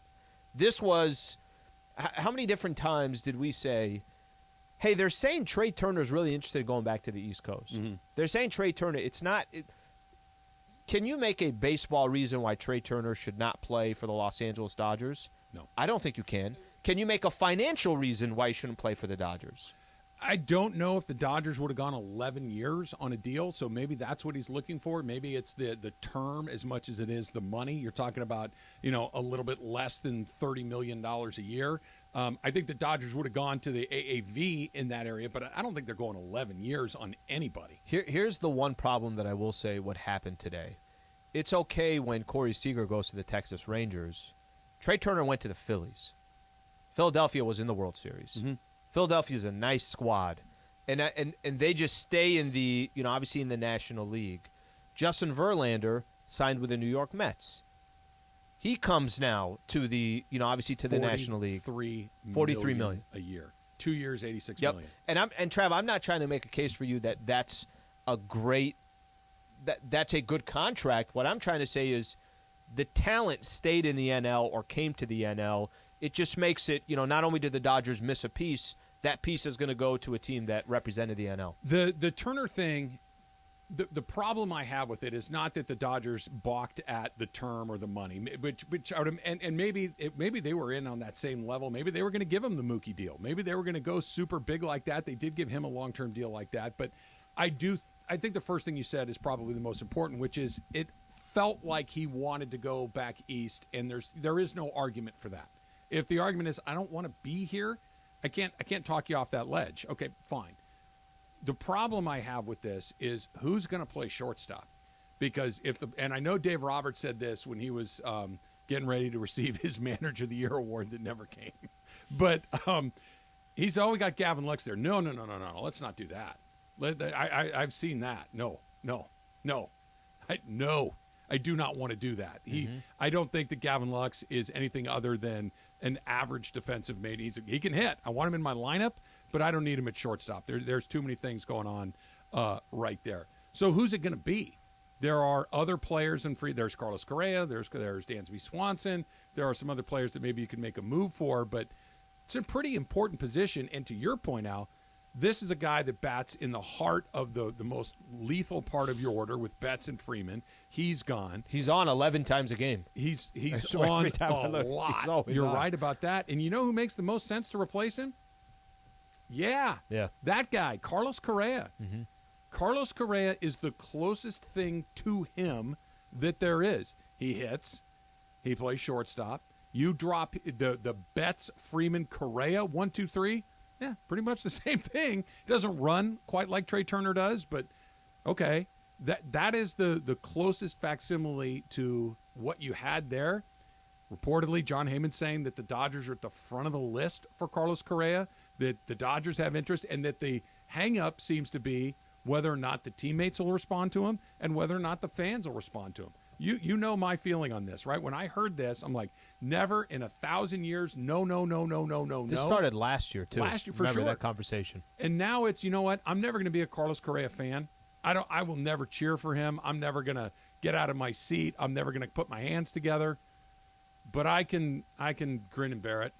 If he can help them win games, I'll get over it. You'll get out of your seat. You're probably right. If he's balling. You're probably right. And if you get to September and October and he's playing and they're winning games because he's a part of it, I'll get over it pretty quickly. I don't want to. Emotionally, I still hate the guy. But, look, we just lost one of our best players. I was just going to say, is that conversation, does it start changing simply because, well, what's your other option? Like you just said, Gavin Lux at second or Gavin Lux at short is not something that you want to see on a night-in, night-out basis. That Trey Turner just left the organization and went and signed with the Philadelphia Phillies.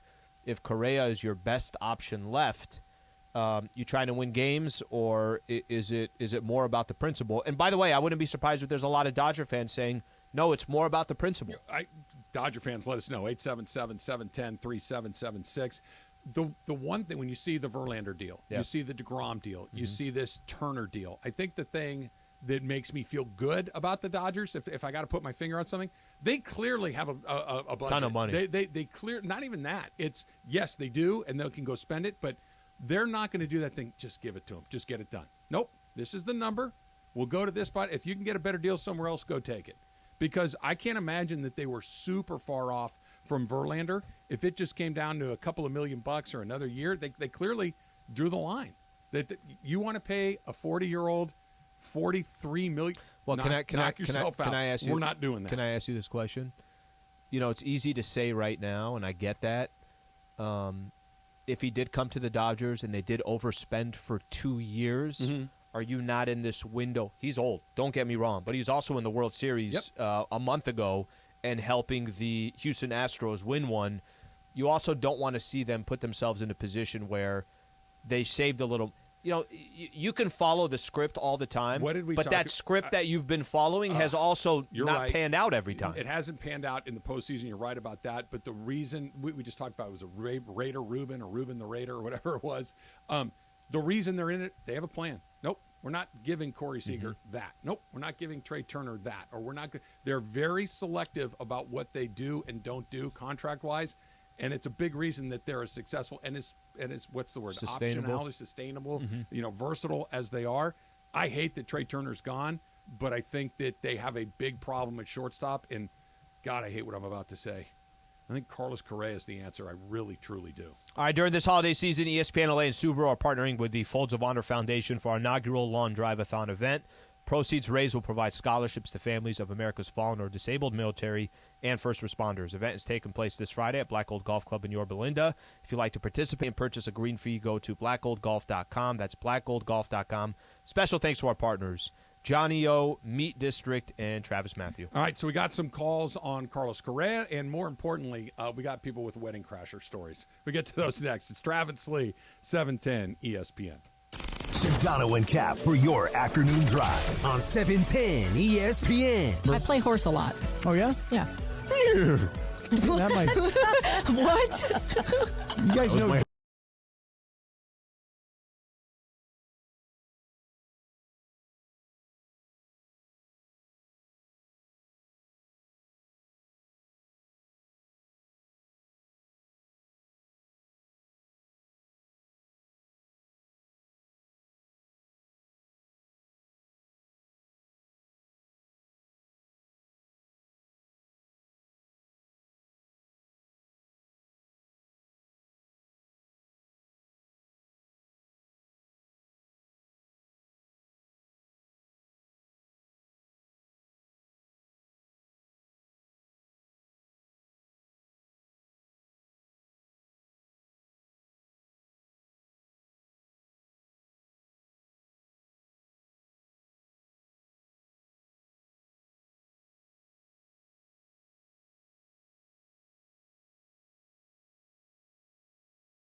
Hope it was a great weekend.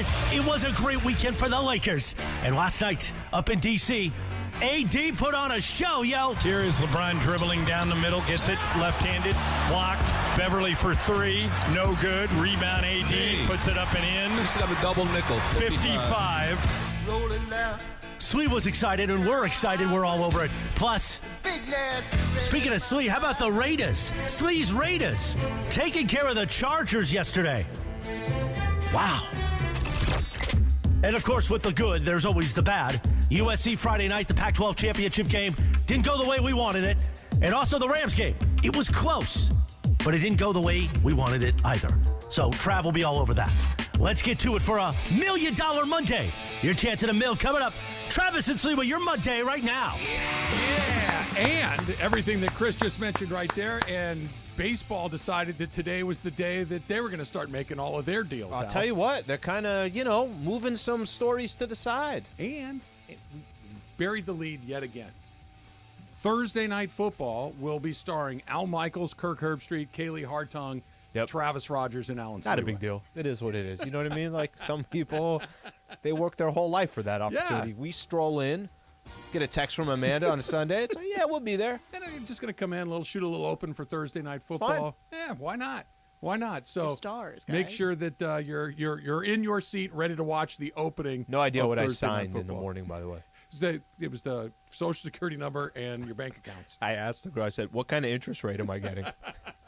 I don't know if she understood it. I thought it was. She had a great laugh. I'm sure she loved that joke. It was, make sure that you're watching Thursday Night Football, the opening. Slee and I hope it wasn't an NDA. May or may not be involved in that. We could end up on the cutting room floor, let's be honest. There's a non-zero chance that you actually never see or it's hear like that our episode voices. of Friends where they all get together to watch Joey on the soap opera or whatever, and then he's not on it at all. And they're like, "Oh, yeah, you were It great." could be that. I'm not writing it off. Trey Turner has signed a deal with the Philadelphia Phillies, reportedly 11 years.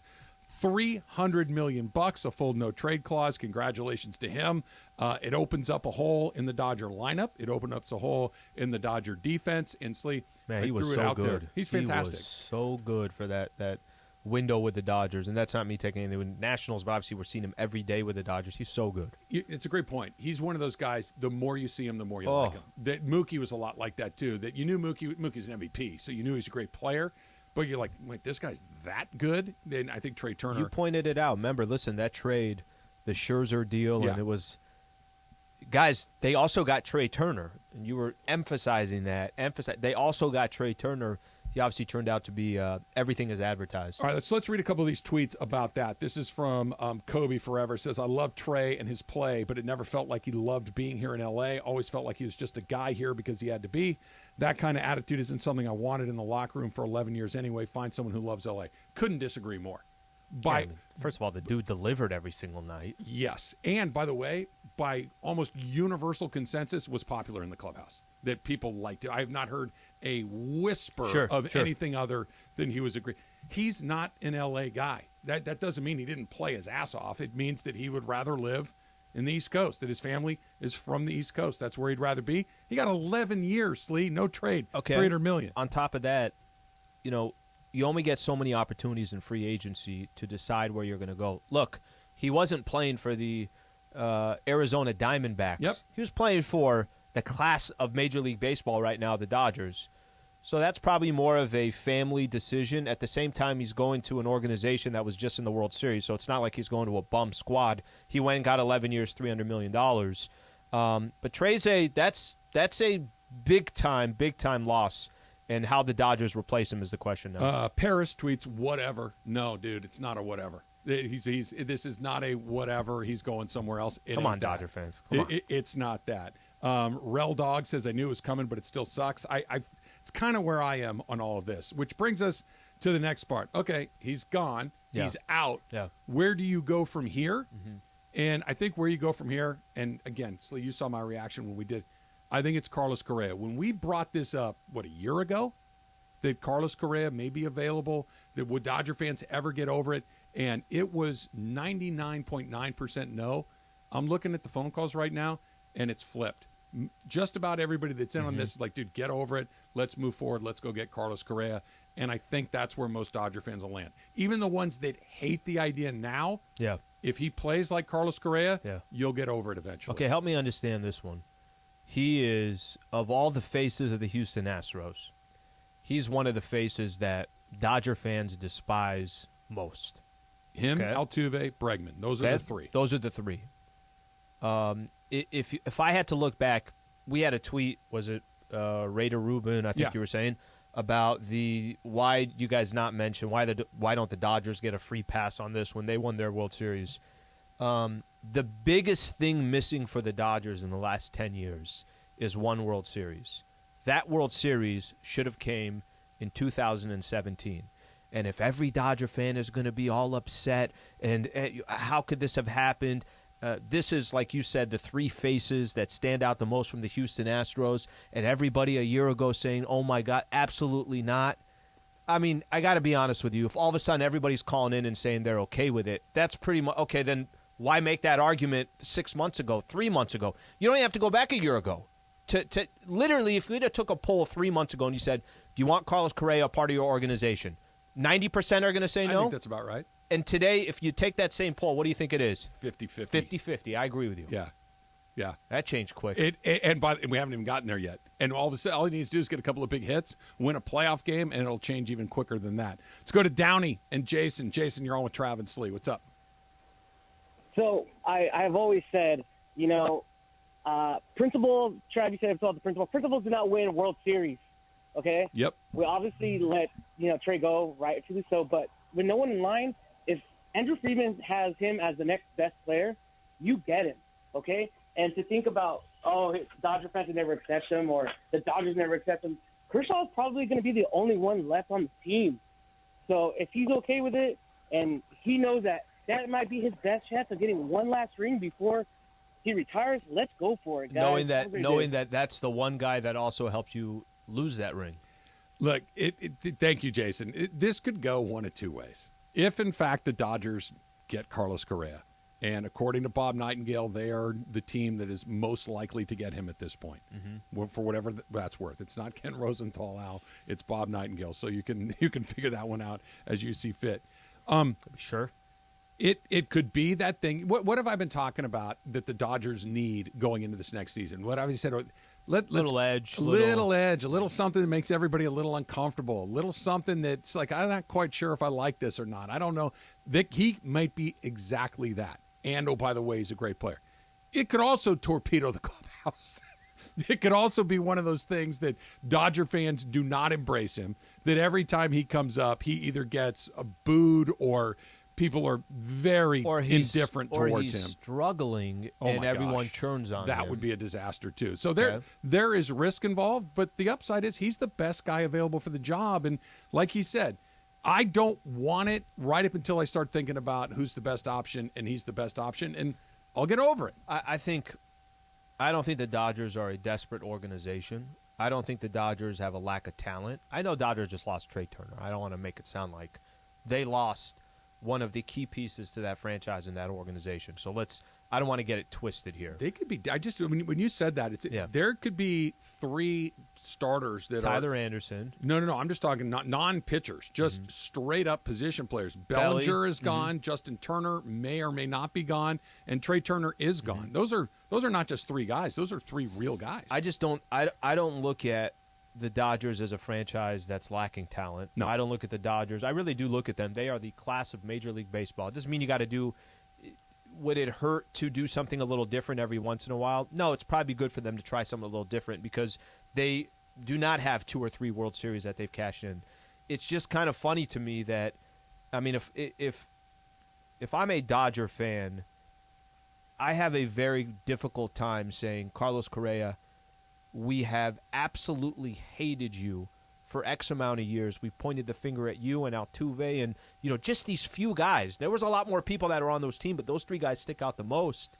And to just say, you know what, Trey Turner went and signed. Why don't you come on in, open the door. That sounds, I don't know if inauthentic is the right way to put it, but it sounds sounds a little dirty to me. It is dirty. It's 100% dirty, but what it is it's also pretty pragmatic. Right, that hold on. The reason we could hate him the way that we did is because I got a guy that's just as good, if not better. It's really easy. Now all of a sudden you have the thing that I need, and I don't have to be your best buddy. I just need you to go to bat 5 times a night. I need you to catch the balls that are hit to you at shortstop. And I don't care if you ride in a cab home by yourself and 24 guys go to dinner over there and they tell you to go get bent and you go home and eat pizza by yourself. What do I care? I want to win. And it is dirty. And it is inauthentic. But at some point, we've done it this way for so long. Maybe a little hatred is what you need to get this thing over the top. But doing it one way for so long and saying you're going to go against the grain, you're going to do something a little bit different, that would have been going and overpaying for Verlander. They don't do that. They have their budgets and they stick to them. By the way, I would have loved to have Verlander here.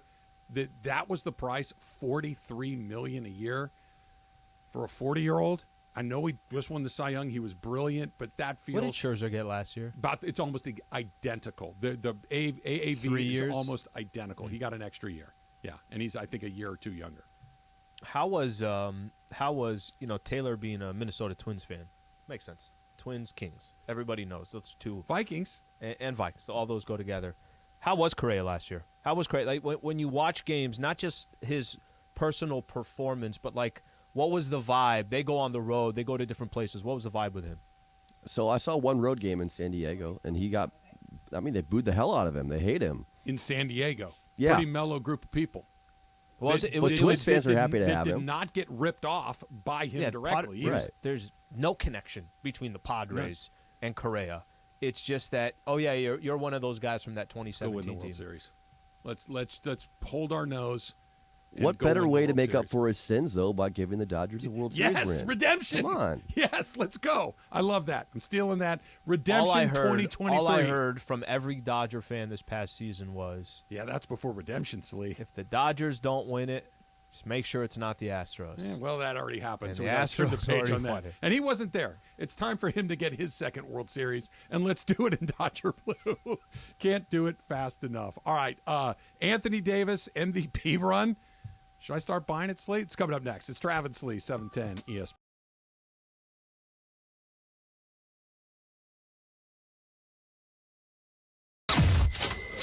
710 ESPN is giving you a chance to win $1 million. Money all the time. What I'm thinking. $1 Million Mondays. $1 Million Mondays. Listen every Monday during football season to Travis and Sliwa, Mason and Ireland, and Sedano and Cap. All you have to do is make a super prediction. And you can win $1 million. And you can score tickets to a game at SoFi for just playing on $1 Million Mondays. $1 Million Mondays. 710 ESPN. During this holiday season, ESPNLA and Subaru are partnering with the Folds of Honor Foundation for our inaugural Long Drive-a-thon event. Proceeds raised will provide scholarships to families of America's fallen or disabled military and first responders. Our Long Drive-a-thon event is taking place on Friday, December 9th at Black Gold Golf Club in Yorba Linda. If you'd like to participate and support the Folds of Honor, go to blackgoldgolf.com. That's blackgoldgolf.com. Love, it's what makes Subaru, Subaru. Hey, Rams fans, Travis Rogers here. You have got to get the new ESPNLA app. In fact, let's go down to the locker room and get a little help. What's up, Rams fans? This is Matthew Stafford. React to the Rams on the new ESPNLA app. This is Cooper Kupp of the Los Angeles Rams. Listen to all your Rams talk on the ESPNLA app. You are just one tap away from Rams All Access. Travis and Slee, Mason and Ireland, and Sedano and Cap. Download it now on the App Store or Google Play. Hey, Laker fans, John Ireland here. Have you downloaded the new ESPNLA app? You got to get this thing. It's great. You can get Travis and Sliwa, Mason and Ireland, Sedano and Cap, and all of our Lakers talk with Slee right in the palm of your hand. You're just one tap away from everything Lakers. You could even win Lakers tickets. React to the Lakers on ESPNLA app. Download the new ESPNLA app in the App Store or on Google Play.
got caller number 7, yo.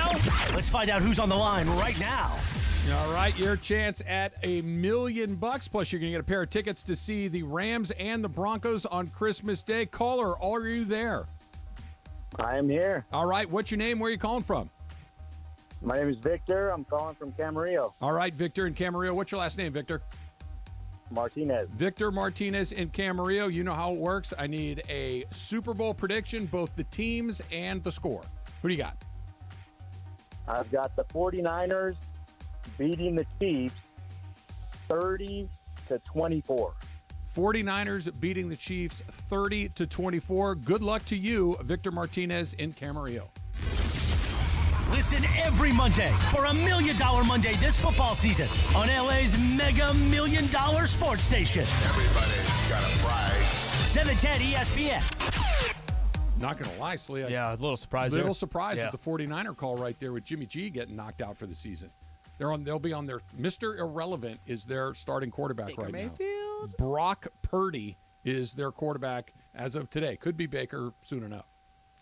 Yeah, I don't know if I take the Niners in that one. You got Philly playing the way they are. Jimmy Cowboys. G doesn't get hurt. You take the Niners, right? But that changes everything. Yeah, changes everything. Did you see Jimmy G get hurt? Yeah, that looked bad. Awful. That was one of those. Oh God, Awful. you just saw it kind of not to be gross, but kind of flop Awful. back and forth. That's one of those bad deals. Do you go get Baker? If you're the Niners, do you at least kick the tires on him? He was the number one pick in the draft not that long ago. Brock Purdy was literally Mr. Irrelevant in the last draft. First guy picked, last guy picked. I know Baker's been terribly underwhelming, but you got to imagine the raw material is better than what you have with Purdy. Yeah, I don't know. I mean, I guess the question is going to be, will the coaching staff be able to change him? He brings a certain vibe to the team, too. You know, I feel like some of the attention that he gets Bergman said that this morning. I don't get a negative vibe. Why? Why do you say that? Because I don't get that. It could be the coverage of him. Could be how, obviously his time in Cleveland, you have ups, you have moments where you think, okay, hey, this guy is doing something, and then it just kind of comes crashing down. I don't know, maybe it's just the perception. It's not like I'm sitting here watching Baker Mayfield every weekend, but I feel like he does kind of come with a negative attention. But I think it's because he gets a lot of commercials and he's not very good. I don't think he's a bad guy. I don't think he's a bad teammate. I've never gotten the sense that people dislike being around him. What were the commercials? What insurance company? Progressive. Yeah. Good commercials. Yeah. Good ads. He did a good job. He's in the Heisman House. He's really good in those. Right. He's a spicy guy. So if you're his rival, he will try to get at you. Yeah, he did the whole planting your flag in the middle of the field when he was a college student. There's he has some spice to him. Let's just say that. And then he's not that good. And he's kind of tiny. And that's the problem. The problem is the not good is the issue. Is the key part for you can do all that if you're good. All right, he backs it up. Let's get back to what we were talking about a second ago. We'll get more of your Dodger calls coming up here in a bit. But one of Emily's factor caps was crashing weddings. Here is a wedding DJ, Brandon in Orange County. Brandon, what do you got for us? Hey, guys. How you doing? Great, thanks. Yeah, so I'm a DJ out in Orange County. I actually grew up right by you, Trav, in Laguna Niguel. Nice. There we go, air horn. And so there's this one venue, right on the beach down in San Clemente, and I DJ there regularly. And every time there's been a wedding crasher, I don't know why, they just decide to go right in front of the DJ. And so then the security doesn't know, and I have to basically be the one to kick them out. I'm just staring at them who are you guys? How do you identify Narc the crashers? You can just tell that they're looking around, kind of talking to each other, hoping they don't get caught. I can kind of notice. I'm like, these people don't look like they're supposed to be here. Why do you kick them out, Brandon? Just let them have a few beers and keep it moving. I don't know. I don't usually kick them out. I'll just pass the word along, hey, I don't think these people belong, and I just go back to mixing. But I don't know. I think if it was my wedding, first cousin, he gets sometimes kicked the out. people don't look fun. You kick them out.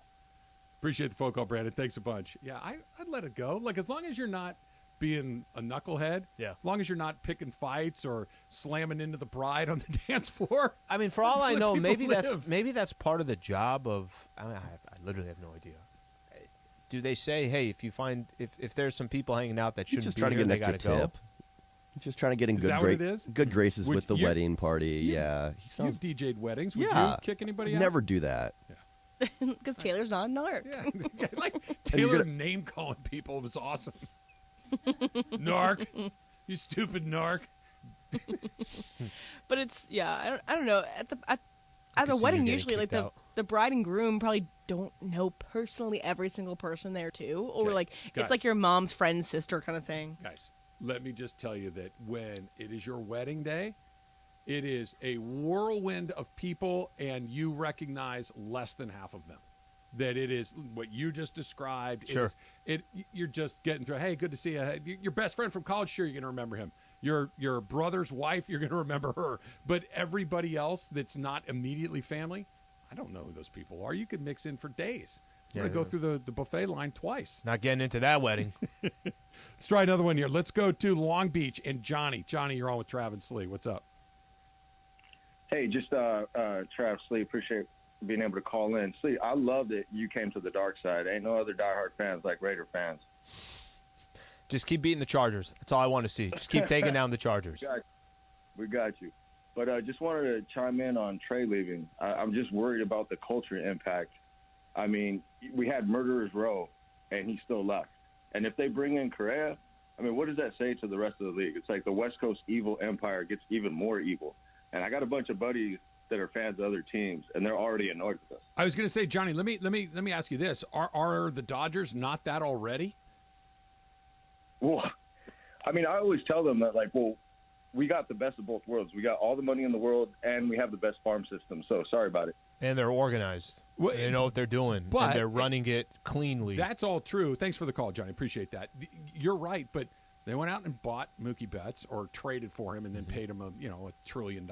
Paid half of David Price's contract in the process. Absolutely. They went out and picked up Freddie Freeman. They've gone out and got Max Scherzer. They went out and got Trey Turner. They are what he's describing. It's just that the back half of the team, or I shouldn't even say the back half, the other half of the team is homegrown. They have this perfect mix, but this is nothing new where they go out and say, who's the best? Okay, we'll take him. Could it be, and I don't even know if I believe what I'm about to say, but could it be that they're not the evil empire because they're not winning every year? Of course. No, that's exactly why. But you still can be that because, like what you're saying, I mean, listen, if you're a team in the NL, and I'll use last year as an example. When Freddie Freeman signed with the Dodgers, I'm like, are you kidding me? What are you talking about? Yeah. That's the last team that needs Freddie Freeman. He's signing with the freaking Dodgers. How does any team compete with the Dodgers? You can still have that, and they don't cash it in. And, I think at the same time, it's like, all right, you could be the evil team that's still not cashing in every championship. I keep going back to what Taylor said a second ago, and it not only is it a convenient way to kind of make yourself feel good about it, but there's some element of truth in it, which could be, listen, this is me making the universe right. I'm going to help put you over the top. I'm going to get one, air quote, legitimately on my own. That instead of being the guy that walks around pretending like it never happened or, sticking your middle finger in the air, what's going on, that, hey, look, this has bothered me. I feel terrible about what happened. I think that the best way to make it right for everybody would for me to help you and for you to help me. Let's go both win the World Series together. That redemption that you're talking about, you Taylor, want him to atone. This is his penance. It's not crazy. I don't know how sincere it would be, but it's not a crazy sales pitch. Sincere would be, I got one team offering me X amount of dollars, X amount of years, but I'm going to take less money to play with the Dodgers. That's what sincere would be. Of course it's not going to happen, so it's not going to be sincere. Well, who knows? It's a good sales pitch. If he came in, they announced that they signed Carlos Correa. Yeah. And believe me, the very first question that he will get is, hey, what about that whole Astro stuff? What about that? Does everybody hate your guts? You know who else is going to get that question? Every player in that clubhouse. Sure. But if the answer is, listen, I haven't had a good night's sleep since it happened. It's eating me up inside. And I think that I have not had a good night's sleep. Look, I'm just saying. It is eating me up inside. Just saying. It'll work.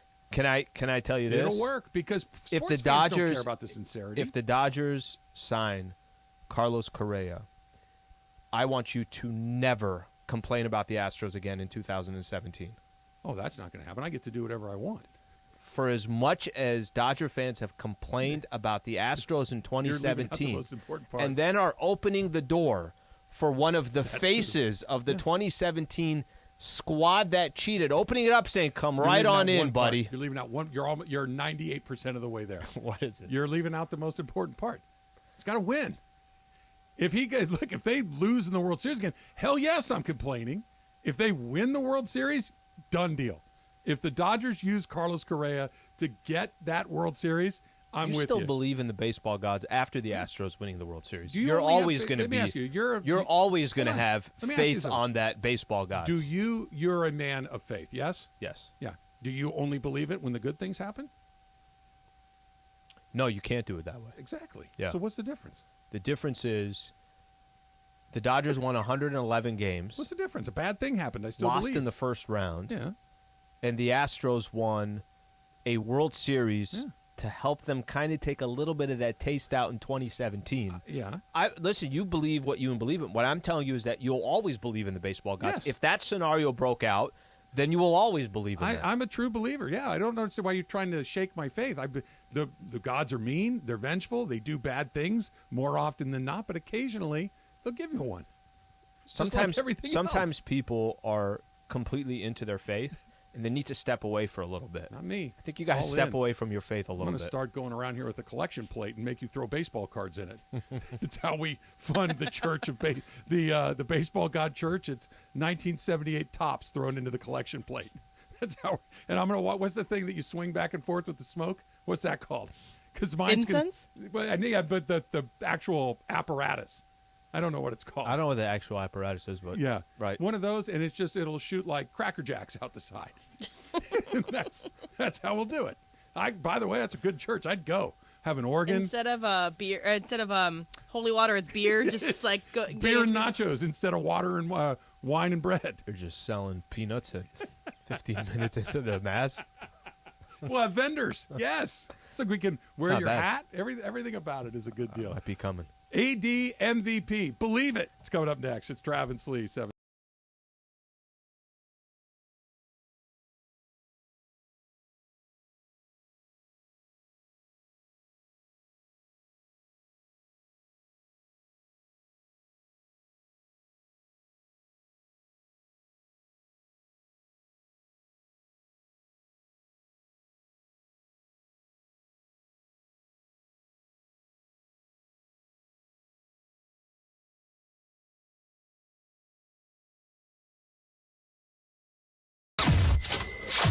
$710 ESPN is giving you a chance to win $1 million. Money all the time. What I'm thinking. $1 Million Mondays. $1 Million Mondays. Listen every Monday during football season to Travis and Sliwa, Mason and Ireland, and Sedano and Cap. All you have to do is make a super prediction. And you can win $1 million. And you can score tickets to a game at SoFi for just playing on $1 Million Mondays. $1 Million Mondays. 710 ESPN. During this holiday season, ESPNLA and Subaru are partnering with the Folds of Honor Foundation for our inaugural Long Drive-a-thon event. Proceeds raised will provide scholarships to families of America's fallen or disabled military and first responders. Our Long Drive-a-thon event is taking place on Friday, December 9th at Black Gold Golf Club in Yorba Linda. If you'd like to participate and support the Folds of Honor, go to blackgoldgolf.com. That's blackgoldgolf.com. Love, it's what makes Subaru, Subaru. Hey, Rams fans, Travis Rogers here. You have got to get the new ESPNLA app. In fact, let's go down to the locker room and get a little help. What's up, Rams fans? This is Matthew Stafford. React to the Rams on the new ESPNLA app. This is Cooper Kupp of the Los Angeles Rams. Listen to all your Rams talk on the ESPNLA app. You are just one tap away from Rams All Access. Travis and Slee, Mason and Ireland, and Sedano and Cap. Download it now on the App Store or Google Play.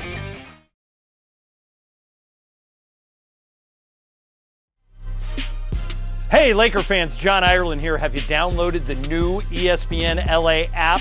You got to get this thing. It's great. You can get Travis and Sliwa, Mason and Ireland, Sedano and Cap, and all of our Lakers talk with Slee right in the palm of your hand.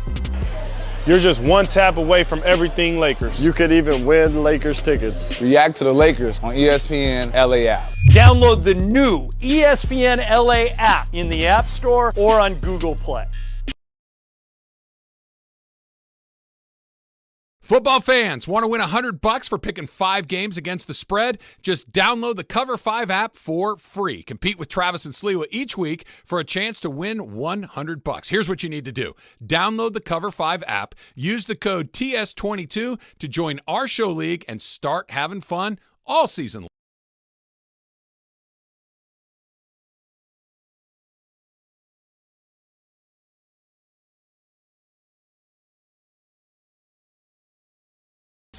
And at 8 p.m., the Road to the World Cup show with Dave Denholm, presented by our friends at Estrella Jalisco. That is what's on tap the rest of your Monday on 710 right now. More of Travis and Sliwa.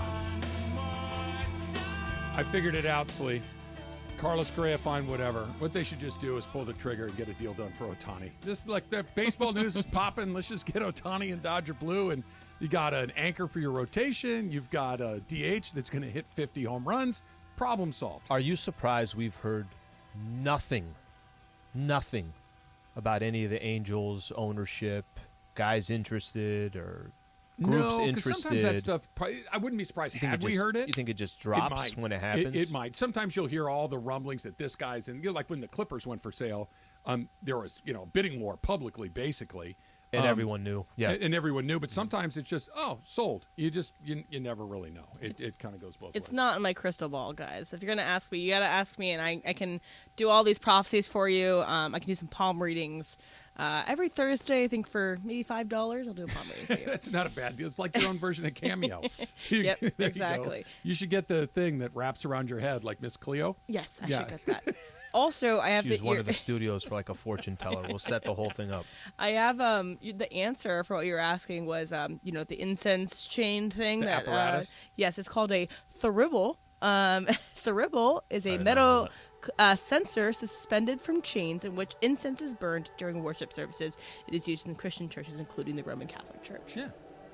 I should have brought that in my church. They should bring that in during Dodger games this year. When Dave goes out to do pitching changes, the thing, swing it back and forth to see if they can get a little good luck along the way. Awesome. The Church of Baseball. Why not? Let's make it happen.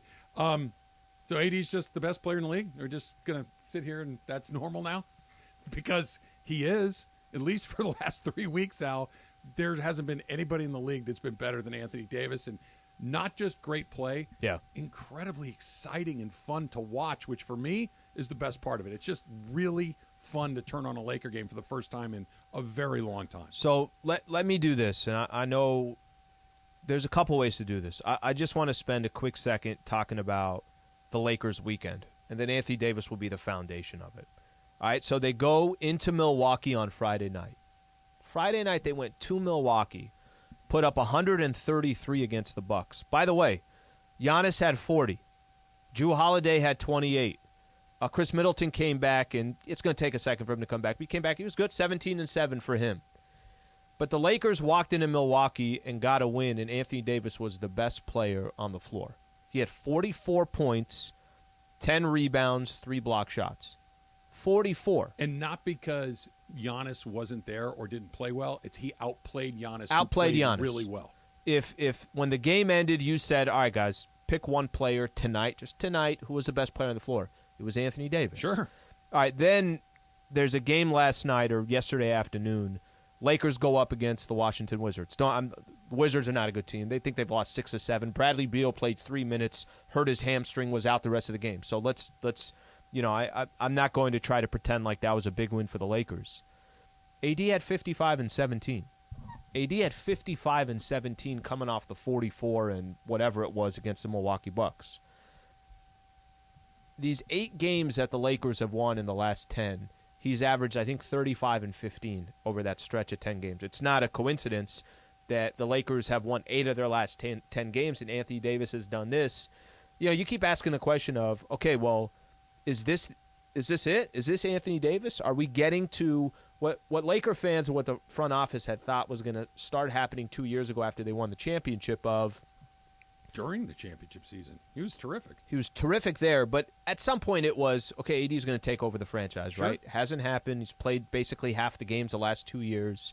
I don't know how many games you need to see to say, hey, this is the Anthony Davis version that you were supposed to get. It's a little bit late, but he's 29 years old. here he is. This is what you could expect on a night in, night out basis. Not 55 and blah, blah, blah. Yeah. But you can expect numbers like Giannis has given the Bucks. You could expect numbers like Jokic has given the Denver, like Embiid's giving. That's all you're asking for is be in the conversation with those three guys.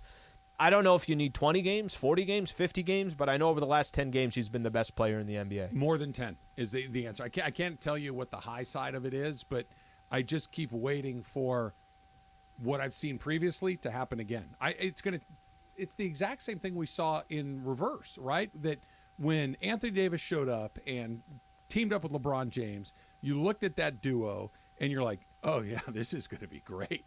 And it was. And they won a championship. And you didn't care what you gave up. You didn't care about the pick swaps. You didn't care about any of that stuff. And then the next season happens. You're like, okay, it's a short year. It's post-COVID. They didn't get enough offseason. And AD got hurt. And he got hurt. You're like, he'll be all right. And then another year goes by. Like, well, that wasn't any. That actually was arguably worse than what we saw the year before. And you just see enough of those in a row, and then this season starts, and he's walking around like the Tin Man. He doesn't look smooth. He the doesn't Lakers look are comfortable. 2-10. They're 2-10. You're like, I can't believe it. It's over. So that you've gotten 10 games in a row, a couple of weeks, 3 weeks, where he's been on a level with those guys. It's incredibly exciting. I'm just going to temper my enthusiasm for it for a minute. Not that I'm not digging it, but let's see it again. Show me again. Show me again. Show me again. Because it's been 2 years since I've seen it on a regular basis. So I'm going to – I really, really enjoyed that Friday night game. Trav, it took me by shock, by surprise. Everybody was. I don't think anybody was sitting back saying they're going to go to Milwaukee and beat the Bucks. They're on this 6-game road trip. Yeah, not like that. As in they delivered. As in the Bucks were good. Yeah. Yes. Yeah. They're on this 6-game road trip. They got matchups in the month of December. I think all we really got to do is get through December to really see what this team is and what Anthony Davis is. Because you go look at that schedule, whether it's these 2 games coming up next, which is the Cavs and the Raptors back-to-back. Then you got Philly and Embiid, right? You still got Boston this month. You got Denver this month. Those are 2 games that are going to be at home. You still got at Dallas. You still got at Phoenix. You still got at Sacramento. You still got at Miami. There's another game later in the schedule, too. I think it's a tough one. Mm-hmm. They got real games against real opponents. So is it a one-off or is it – no. This is – Darvin Ham needed a second to get these guys. These guys needed a second to work together. Russ needed to come off the bench. Lonnie Walker needed to know his role. Austin Reeves needed to – all that stuff maybe just needed a second to develop. Go look at the Western Conference standings. Taylor was mentioning this. A lot of teams with 11, 12 losses. Lakers have 12. I'm not saying you just look at the record. Yeah. But they're not out of the mix of where a lot of these other teams are in the West. I'll be honest. It has a lot more to do for me with the big picture than the micro. That they've been good for 2 weeks, that they're kind of in the mix in the West right now. Because it's weird. They're only 5.5 games out of the top spot, but I think they're still in like 12th place. Yeah, you're right. It's a weird deal. Yeah. And again, they've only played 20-some-odd games, so there's a lot to go. But I'm far less interested in that and more interested in what does this mean for the next month or two? Does it mean that you're more likely to make a deal? Less? Do you hold on because you're winning games? Like now we can't get rid of Russ. We got to hold on to him. Or is now actually the time to do it where you're dealing with a little bit of a position of strength? The conversation about trading Anthony Davis, if you're in that camp, now's the time to really go out there and see what you can get because he's playing so well. It just opens up so many different options for you. Never mind whatever happens for the rest of December in this season. Yeah. It changes what you do in free agency. Mm-hmm. It changes what you do as far as making a deal both for the short term and the long term. They're in a totally different place today than they were 2 years ago for no other reason because Anthony Davis is looking like himself again. It's changed everything about the franchise in 3 weeks. Well, I love how, too, pretty much every conversation you hear from Darvin Ham, and you're starting to hear from the players. I want to continue to see action on this, but they keep saying, we're nothing without AD. We got to run everything through Anthony Davis. You want their actions to speak louder than their words, but at least over these last 10 games, it's AD, take us to the promised land. And Bron still has had some good games in the mix. I think I mentioned Russ in the last 2 games has 26 assists. Mm-hmm. So Russ is getting him the ball as well. They're obviously feeding everything through AD. It works pretty well right now. Let's see if they can do it a couple more times. Jolly Bean Bryant has this. I'm getting people. What is it when you get people to come to your church? What is that called? I don't know the terminology. Evangelizing? There you go. Thank you, Taylor. I've got Jolly Bean Bryant. He's in. In this baseball church, you can see if that hungover 6'5", 300-pound man who got lit with his son after a Laker win is available to be your organist. See, it's coming together. He'd be the perfect organist. Do you know location-wise what area are you thinking? This is the best part. You don't need No, just wherever you brick want to and be. mortar. Just wherever you want. I'll do it online. I'll do it from my garage. I'll throw baseball cards in the air, and it'll be a see. This is when you come in. Church is not a building. It should be right out of Dodger Stadium. What's the thing they do where they say, say hi to the people around you? What's that with, near the end Passing of of the the service? peace. Passing of the peace. That's it, right? Peace be with you. Nice to see you. See? We can do that in just Zoom. Do it in Zoom. Do it in Go Dodgers. FaceTime, Go whatever Dodgers. it is. Go Right? Dodgers. Go Dodgers. Peace be with you. I stand for the RBIs and game winning. It's always hits. weird. By the way, when they do that, there is I always feel like everyone churns the same way. So listen. So I churn, let's say, to my right, but then they churn to their right. And I'm Perfect. like, okay, wait, I can't say peace be with you to you. So then by the time I turn to my left, they already did their right. So now they're turning over to their left. So I'm just turning around left and right. So I try to typically flank myself with family members on both sides so I can just kind of give them a little bit. Yeah. The only one that I'm contractually obligated to interact with is the guy right in front of me, because if he turns around, I can't pretend he's not there. But I don't have to turn around to the guy behind me. And if I got dad over here and brother over here, You I'm should covered. time it. Every time he turns around, you should turn around. I've also always gone with the peace sign instead of actually shaking someone's hand, because I feel like that's a little weird. It tends to be clammy and gross, so I just go peace sign. Yeah, touching strangers is weird. I agree with you. Not everyone's going to have a clammy hand. She said it's I clammy don't know. and gross. Some people More like on it. church. Like if we could bump elbows, I'm cool with that. Peace be with you. Go Dodgers. Little elbow bump along the way. The dump coming up next. It's Trav and Slee.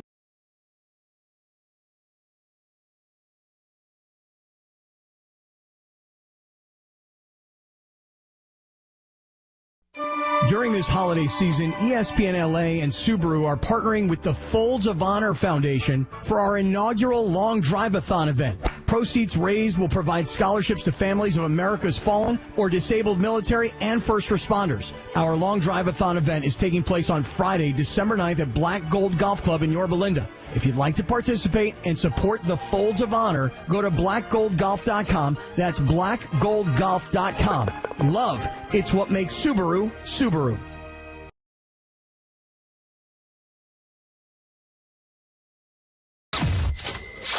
710 ESPN is giving you a chance to win $1 million. Money, all the time. What I'm thinking. $1 Million Mondays. $1 Million Mondays. Listen every Monday during football season to Travis and Sliwa, Mason and Ireland, and Sedano and Cap. All you have to do is make a super prediction. And you can win a mill. And you can score tickets to a game at SoFi for just playing on $1 Million Mondays. $1 Million Mondays. 710 ESPN.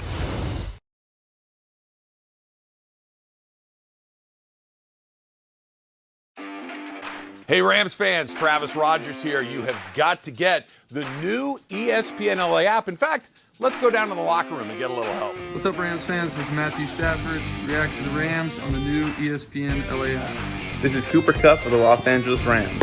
Listen to all your Rams talk on the ESPNLA app. You are just one tap away from Rams All Access. Travis and Slee, Mason and Ireland, and Sedano and Cap. Download it now on the App Store or Google Play. Hey, Laker fans, John Ireland here. Have you downloaded the new ESPNLA app? You got to get this thing. It's great. You can get Travis and Sliwa, Mason and Ireland, Sedano and Cap, and all of our Lakers talk with Slee right in the palm of your hand. You're just one tap away from everything Lakers. You could even win Lakers tickets. React to the Lakers on ESPNLA app. Download the new ESPNLA app in the App Store or on Google Play.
to today? Yes, it's time for the dump. Deion Sanders is the new head football coach at the University of Colorado. I think it's a great hire for Colorado. I think that Deion Sanders could be incredibly interesting. A little bit surprised, Slee, that Deion decided to take the job. I thought that the job that he's done at Jackson State would have allowed him to jump further up the ladder and not have to go to the worst school in the Pac-12. I'm with you. It's intriguing. It's fascinating, listening to his speech, too, when he gets on campus and he's – you going to play some of it? I have some of it. So this is him addressing his team, right? That they're in the team meeting room. Looks kind of like a movie theater. And Coach Prime, which, by the way, real quick. Come on. When they had the introductory press conference, the little plaque in front of his name didn't say Deion Sanders, didn't say Coach Sanders. It didn't say Mr. Sanders. Coach Prime. Coach Prime. Just absolutely baller. Loved everything about it. But if you are a member of the Colorado football team, Al, how do you feel about this? It's not playing trailer. You want to try to play it from in there? Should I try it again? Let's see what we got. Already taken care of because I'm bringing my luggage with me, and it's Louis. Okay. It ain't gonna be no more of the mess that these wonderful fans, the student body, and some of your parents have put up with for probably 2 decades now. I'm coming, and when I get here, it's gonna be changed. So I want y'all to get ready to go ahead and jump in that portal and do whatever you're gonna get. Because the more you jump in, the more room you make. Because we bring kids that are smart. Say that, smart. Smart. Tough. Okay? That is amazing to me. He walks in, new job, new head coach, and your message is the mess that you guys have been putting out on that field for a while, we're done with that. And if you don't want to be a part of this, there's the portal. Go ahead, because I got bags, and they're Louis. It's an amazing flex. I loved it. Every part about that was terrific to me. Why do you think Colorado? Because I think everything you just said right now, if he's having that conversation with a middle-of-the-pack Pac-12 school, if he's having that conversation with a middle-of-the-pack Big 10 school or Big 12 school, it's still going to work, right? Oh, sure. Right? So I'm with you on the Colorado one surprises me, and him telling the students that are there who are representing Colorado football, there's a good chance you guys should go somewhere else. Hurry up and do it, because I'm going to bring some guys in here that's going to change things. And by the way, that's what's happened in college football. You're now able to do that. There's nothing you said that you're not wrong. The flex, the this, the Coach Prime, I'm in. I mean, I had zero interest in Colorado football before. It is very fascinating to me today. I think what's so cool about it, too, is if I'm a player at Colorado, I'm fired up for that. Of course you are. I can't wait to play for a guy like that. This program has been just dreadful, like he said. It's been irrelevant, yeah. 20 years, and you're instantly relevant because Coach Prime is standing there on the sidelines. He's feeling really good about himself. And the question as to why did he take the job, I don't know, but he knows. You know what I mean? Like, I can't tell that they don't have a ton of local recruiting base. Mm-hmm. They don't have a ton of history that's relevant to any of the kids that are coming in right now. Can I throw this out there? Deion knows what he knows, and he took the job, so he must know something. Do you think he thinks that the Pac-12 is wide open once SC leaves? Do you think he thinks that the chances of, let's say SC, UCLA leave, and I'm not, maybe other schools follow, maybe they go somewhere else. Does he think, hey, if there's ever been an opportunity in this conference, maybe you got SC that's going to be out the door, I can make some noise in a conference with Utah there, with Oregon there, with some of these other schools. That's a tall feat. We saw how good Utah is. Oregon has been a consistent school over the years. But I wonder if that has something to do with it. Maybe a little bit, but it's not like they've been floating around the middle tier. They're at the very bottom. So they own the bottom. Even if SC and UCLA bounce, you still have Utah, you still have Oregon, you still have Washington, you still have teams like Arizona and Arizona State that are just, they're better set up for success immediately than a place like Colorado. But that he's into it and that he threatened everybody on the opening day, I absolutely love that. Jacob deGrom is a member of the Texas Rangers, 5 years, $185 million. And look, I would have loved to have seen deGrom in a Dodger uniform. Of course. But at that price for that term, that seems insane to me with a guy that has his history of arm problems. Just seems nuts. $37 million for 5 years. Does it not fall on the line of paying what they paid for Corey Seager, certain franchises are going to have to overpay. Travis, certain franchises are going to have to overpay. Period. There's no other way to put it. If you want to go, you know why they do?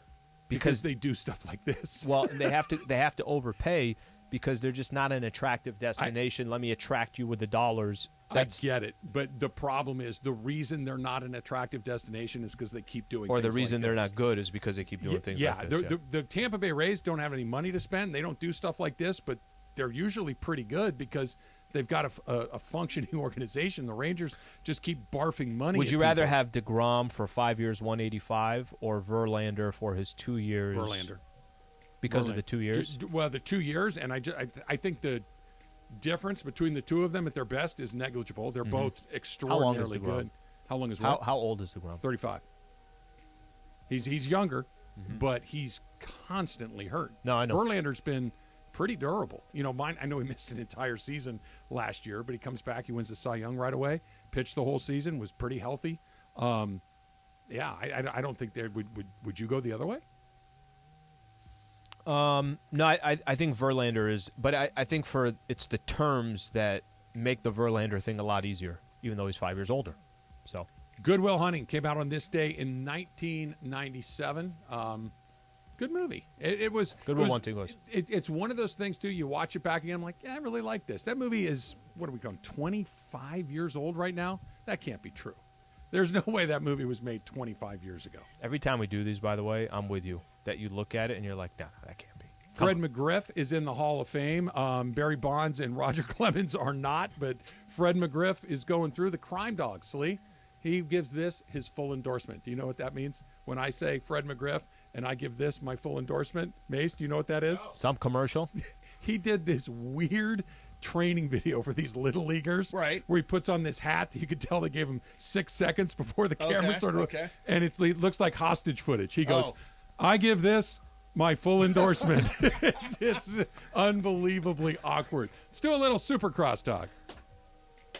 AM 710 Los Angeles. KRDC AM 1110 Pasadena, Los Angeles. K256CX 99.1 FM Pasadena, Los Angeles. It's the greatest segment in LA sports radio history. Oh my God. When the shows come together for magic on the radio. It will only grow stronger. Super Crosstalk. Are we ready for Mason and Ireland to join Travis and Slee? Super Crosstalk begin. It's time for Super Crosstalk. Woo, woo, woo, woo. There it is. I was back. waiting for you, Mace. You're back in the saddle. Yeah, back. Welcome back. Back in the building. I am so relieved to be back. It is such good to see you. It's such a lame thing to do the show at home. I hate it. Because you have no interaction with anybody. I like to be. Yes. You like it? I'm okay with the Are comrade. you surprised? Yeah. Yeah, no, I I'm guess not. okay with the comrade. Although you're the one that doesn't like neighbors. No. So. But I like being in here with you guys. Like being here. Exactly. I like being in here with you. I like being in here with Al and doing the show in person with other human beings and not staring at my computer screen. By the way, you're listening to KSPN Los Angeles, KRDC Pasadena, Los Angeles, a Good Karma Brands radio station. All right, so Trey Turner, Phillies, what do you think? Not surprised. No. They were the leaders in the clubhouse. Everybody said they were pursuing Trey Turner, and he wanted to go east. By all accounts, wanted to be on the East Coast. Phillies getting to be a pretty good team right now. They already went to the World Series. Now they've added Trey Turner. For us, I think they've got a choice now. Do you go big on a shortstop, or do you go with Gavin Lux? I want them to go find a shortstop. I want Gavin Lux's bat in my lineup. Yes. I don't want him playing shortstop. Put him in left field, maybe hide him at second base here or there, but I don't love him at short. He did not look comfortable there to my eyes. We threw it out there. We've been talking about this a handful of times over the couple months ago. First of all, Bob Nightingale's saying that the Dodgers are at the top of the list, that they're the front runner for to get Carlos Correa. For Carlos Correa. He's kind of changing his tune here. It feels like some Dodger fans are changing. We threw it their out tune. there again today, Mace, and it was decidedly just go do it. Okay, so just I'll tell you get a it. very weird story. So I sometimes have very vivid dreams. And my dream last night hadn't been thinking about this at all. I was at a party, and Carlos Correa was there. Now, I don't even know exactly what Carlos Correa looked, but this guy was Carlos Correa. He was Carlos Correa. And I had a conversation with him, and he said, I'm looking at the Dodgers. I said, really? He said, I'm leaning towards the Dodgers. And you know what I said? Can I go with this on Twitter? Like, I wanted to go with it right there. In your dream, you asked for Twitter clearance. I said, do I have approval to be able to put this out? He said, no. Then you can put per sources. Per sources, yes. right. I should do it now. Per my dream, Carlos Correa. Per a marijuana-induced hallucination, I'm here to report that Carlos Correa may be considering the Dodgers. Yeah. You have that legal disclaimer. You can say anything. I'm with that. I like that. You could say anything. Yeah, I guess. Look, Mace. I really would prefer Xander Bogaerts. Okay, but I've kind of already gotten to the point where I'll hold my nose every time he comes to bat because he's. I don't believe it. Mason, I don't believe it. Well, I've done a complete about face. I have. He's pretty good. We need a shortstop, and if he can help him win the World Series, I can get over it. Damn. I can get over it. I never thought I'd say that, but I'm getting to the point where because look. It's official. Trey Turner's gone. Right. I don't like Gavin Lux at short. Yep. If you can get a Swanson or a Bogarts, great. That would be a nice stopgap. I would say Bogarts 1, Swanson 2. But if I'm yeah, exactly. I don't know if I can do it. I'm cutting to the point. You should stay how you've been. Yes. You should. I'm surprised he's leaning over, and I get it. Travis really has been beat up. Travis has been beat up for, there's been a number of years where T-Raj is not feeling good. Yep. I can see him saying, screw the morals. Can I try a sales Screw job on you everything real quick? I've said in the past. Try it out. So I'm part of this is stolen Stay from strong. Yes, stay strong. Taylor Smith. Yes. It is the Carlos Correa Redemption Tour. And there's no better way for me to try to right the wrongs that I have done to Dodger fans than by trying to help them win a World Series. Ooh, whose idea was that? It was Taylor's. Taylor. To come in. Atone for his sins. When does the Taylor show air? I want to listen to that. Once every 2 months.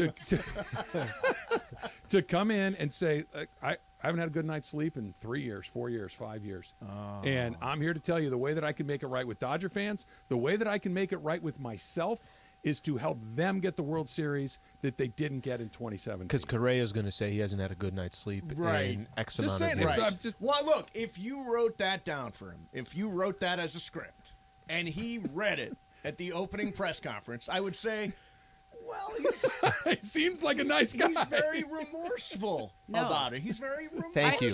Thank you, Ramona. What did I just walk into? Thank you, Ramona. Help out here. A team trying to win the World Series. There you go. Mama, standing strong. No. Why not? You have to stand for something, Travis. Winning. I want to stand for winning. You have to stand for this. Is you are my baseball gods person. Yes. Like you believe in the church of baseball. We've decided we're handing out little pieces of Topps bubble gum for communion. That's how we're celebrating in my church. Yeah, he's going the other way. Baseball, he's we going don't the other have way. cheaters on the team. Like you See, I want Bogarts. I want Xander Bogaerts. That's the guy I want to shortstop. Okay, let's. I'm not saying. I think what you're saying is those options are not available, and Correa's what I'm trying to get to is a place where I can root for my team, be happy for their successes if he's on the team. And I'm trying to find a path to that because I think that it's possible that he could come. I'm going to wait. I'm not going to find a path back to it until it actually happens. Then I'm going to find a way to rationalize it all in my head. That's where I am right now. Travis, okay, if there is true atonement, like Yom Kippur style, I'm not going to eat all day, okay? Like a true atonement, maybe this discussion is valid. That's the Taylor plan, right? This has been something that has eaten me up, and I think the way that I can atone is by helping you win the World Series that I took away from you. There is zero chance he would ever say and that. I don't think he has that in him. No, he doesn't believe it. What Taylor said, I don't think he... I mean, he has done nothing but be dismissive of everything that happened in 2017. What happened to the belief in humanity that people can change? Lake Show. You know what makes him change is this is the only contract offer he has, which is not going to be the case. He's Lake gonna have Show other boss options. on Twitter says Correa to the Dodgers via Venice Mace per sources. Yeah, Mace had a dream. Not say that. I would probably not trust that No, one. I had a dream last night, Mo. I just said this. I had a dream, and Carlos Correa was in the dream, and we were having a conversation. Having a full conversation. And a full conversation. You for real had a dream about Carlos Correa? To my grave, I would take that. I absolutely did. I believe it. Absolutely. And we had a conversation, and he told me he was leaning Dodgers. All right, so what? He was asking me, like, what part of town he should live in. What? He's looking for real estate. Yeah, he was like, what part of town should I live in? I said, well, I told him, base coast side is least. By the way, I told him downtown because it's easy. Close to the ballpark. Close to the ballpark. It's a perfect spot. I'd probably go like Pasadena. Would you? Pasadena's It's also a lot a good of Dodgers spot. in Yeah, that a lot side of of town. Dodgers there. All right, so San Marino. this is your Correa dream. I don't know if you remember. I had a dream a year or so ago. Okay. I remember talking about. I think I'm I trying to told you about remember. it, Yeah. where Amanda just came in one day and told me, you have a new co-host, Markeith Morris, and you were doing the show. Markeith Just- Morris. that's right. I remember this. That's right. dream. It was I've Markeith, never out of all spoken players. to Markeith Morris. Yeah. I was not watching the NBA the night before. Like- where Wow. kinda Wait, was it Markeith or Marcus? I think it was Markeith. I honestly don't. It was Makes a difference. One of the Marcus Morris is a twins. Clipper. It was not the Clipper. It was the other one. The one who was on the 2020 championship team. Yes. Right. And so that, I mean, maybe Maybe there's something to. he's not sitting in the room here co-hosting the show. It's just but so random because when I went to sleep, I wasn't thinking about baseball. I was not focused on baseball. And then next thing you know, knock, knock, knock. Hey, it's Carlos Correa. How you so doing? Ramona, let's say they do it, and he's on the team, and he's your shortstop, and he's batting second or third in your lineup. Now what? I just think it's bad karma. Yeah, but what happens if it happens? People will get on board because people do. Will Like- you? They'll get No, on I'll board never if he's feel quite the delivering. right way. Listen, I am convinced that I lose fantasy baseball championships because I draft guys, or sometimes I'll take That you somebody like. with questionable Oh. moral issues. Like the year that I broke the bank to get Trevor Bauer on my team, we lost. Right. Marcelo Ozuna, we were like, oh, let's get Ozuna. Nope. So I think that karma matters. Our baseball, that was By the like way- the worst. That was the worst team we had. Okay, Because so all those guys. So Bogarts questionable is the moral number one stuff. choice, right? Bogarts is the Yep. number one choice. I want Bogarts. Bogarts is the guy I want. What are you nodding? I, Sidewinding. He wants Correa. Carlos Correa is a better player than Bogarts. He wants Correa. He's done with. I don't know that Carlos is better. Was he I great don't in either. Minnesota last year? He was pretty good. He was okay. No, it was better than okay. No, it was, he was Yeah, kind he of started 20, really 22 slow. and 80. It was pretty Started good. slow, kind of got it going, was hurt a lot. He'll in be and out of the good. He'll be lineup. good. Baseball He's reference got the war, bats I'm around going him. by memory here a little bit. I want to say it was virtually identical to Trey Turner's. No, I- no d- way. double check it. I had him on my fantasy team, and I know he was not great. Double check it. I think that the baseball reference war, Mace, look it up Yeah. for me, between Turner and Correa. There's this could no blow way up in my that's true. face. I think it Trey was Turner within has got to have like the highest WAR in baseball. That's what I thought too. Wait a minute. Correa had 22 homers and 64 RBIs. Okay. How many games he played? Not that he was out a lot. Played 136 games. Yeah, so so he he missed missed a 30 month. something games. Yeah. Yeah. But And he batted 291, 22 homers, and 64 RBIs. Yeah, so he That's started not slow. like an elite season. That season, okay. maybe not, but I'm telling you, that guy is a great player. Not a good player. He's a great player. And I think the further you get away from the disaster that was in Houston, the more it's in the rearview mirror. Maybe not here in L.A. in the short term.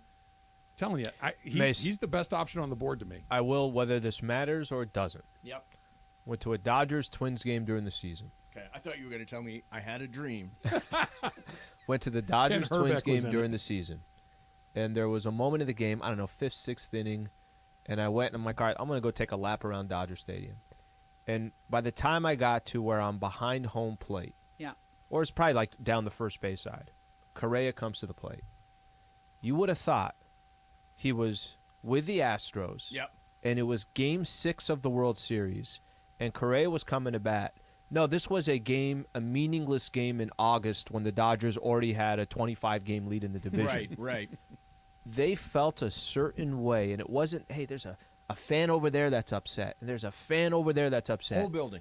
The entire place made it sound. Taylor went to a game, Twins, Padres in San Diego, Yep. and he said Padre fans were. What connection do the Guys, Padre fans with People him? don't like dishonesty. People of don't course- like cheating. Right up until they're on your team. There's an ethical issue here. Mace, I don't agree. I don't It's disagree. a Karma. hurdle that I will have a hard Ramona time is getting right over about if it karma. happens.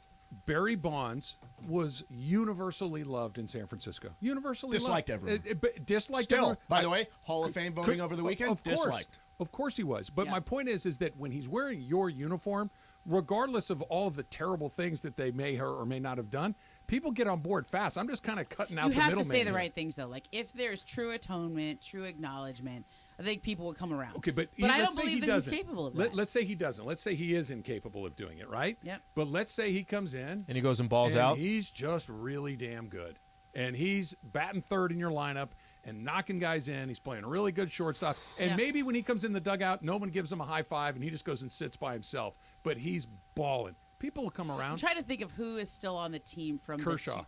That's Justin it. Turner. Justin Turner For if he now. comes back. Yeah. Kersh, who got directly screwed over. Absolutely. Yeah, pitchers What and if he hitters don't blesses really it? talk to Yeah, I was going to say, what if he Kershaw blesses it? says something? What if Kershaw, look, I He want to might. win the World Series, and if Carlos can help us do it, I'm on board. What if he says that? But what if it's, I want to win the World Series at any price except Then he having won't be, Carlos then he Correa won't on be this here. team? Then he won't be here. Right.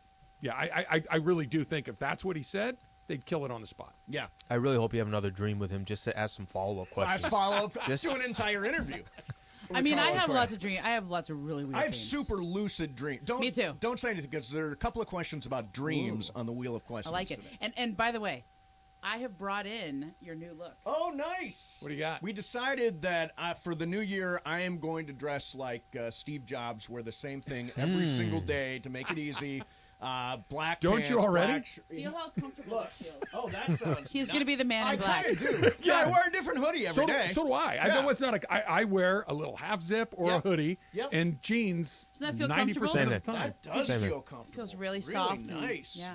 Thank Are you going to so get super much. weird and only eat fruit? No, I'm not. I'm not going to wear flip-flops all the time. He wore that sandals his all the deal? time. Yeah. I'm not going to do that. I'm not going to So sleep we're on the gonna do a floor. uniform I'm not for you? This yeah, is a gonna be- uniform. Keep it simple. bad. Now, as it is right now, Mike, uniform is so complicated because every single day I always Got to try match your hat to your hoodie? Now, today I almost did. I'll tell you this. Today I almost didn't wear the matching hat hoodie because I was trying to think, all right, so I'm going to own the USC thing, right? It was a rough game. It was a rough night. I was disappointed all weekend long, all that stuff. But you know what? I am going to wear my USC hoodie on Monday. Now, Rams, and I said this yesterday, sadly, to Juan, this is the best loss we've had in a while. Space. You know what I said to Slee? It really was. You know what I said to Slee? say. It's the best game they played all year. Oh, they looked really good. It was the best game they played all year, I thought and we it had really them. wasn't close. Yeah, I thought we kind of had them Yeah, yesterday. it was. I mean, it was just that last touchdown to Metcalf. Well, and they were in it. They had a spark. They had a little life. They were Yes. able to Bobby move the Wagner's ball. yelling at guys on the Bobby sidelines. Wagner was Jalen awesome. Ramsey was just Jalen like Ramsey? on fire in that They game. played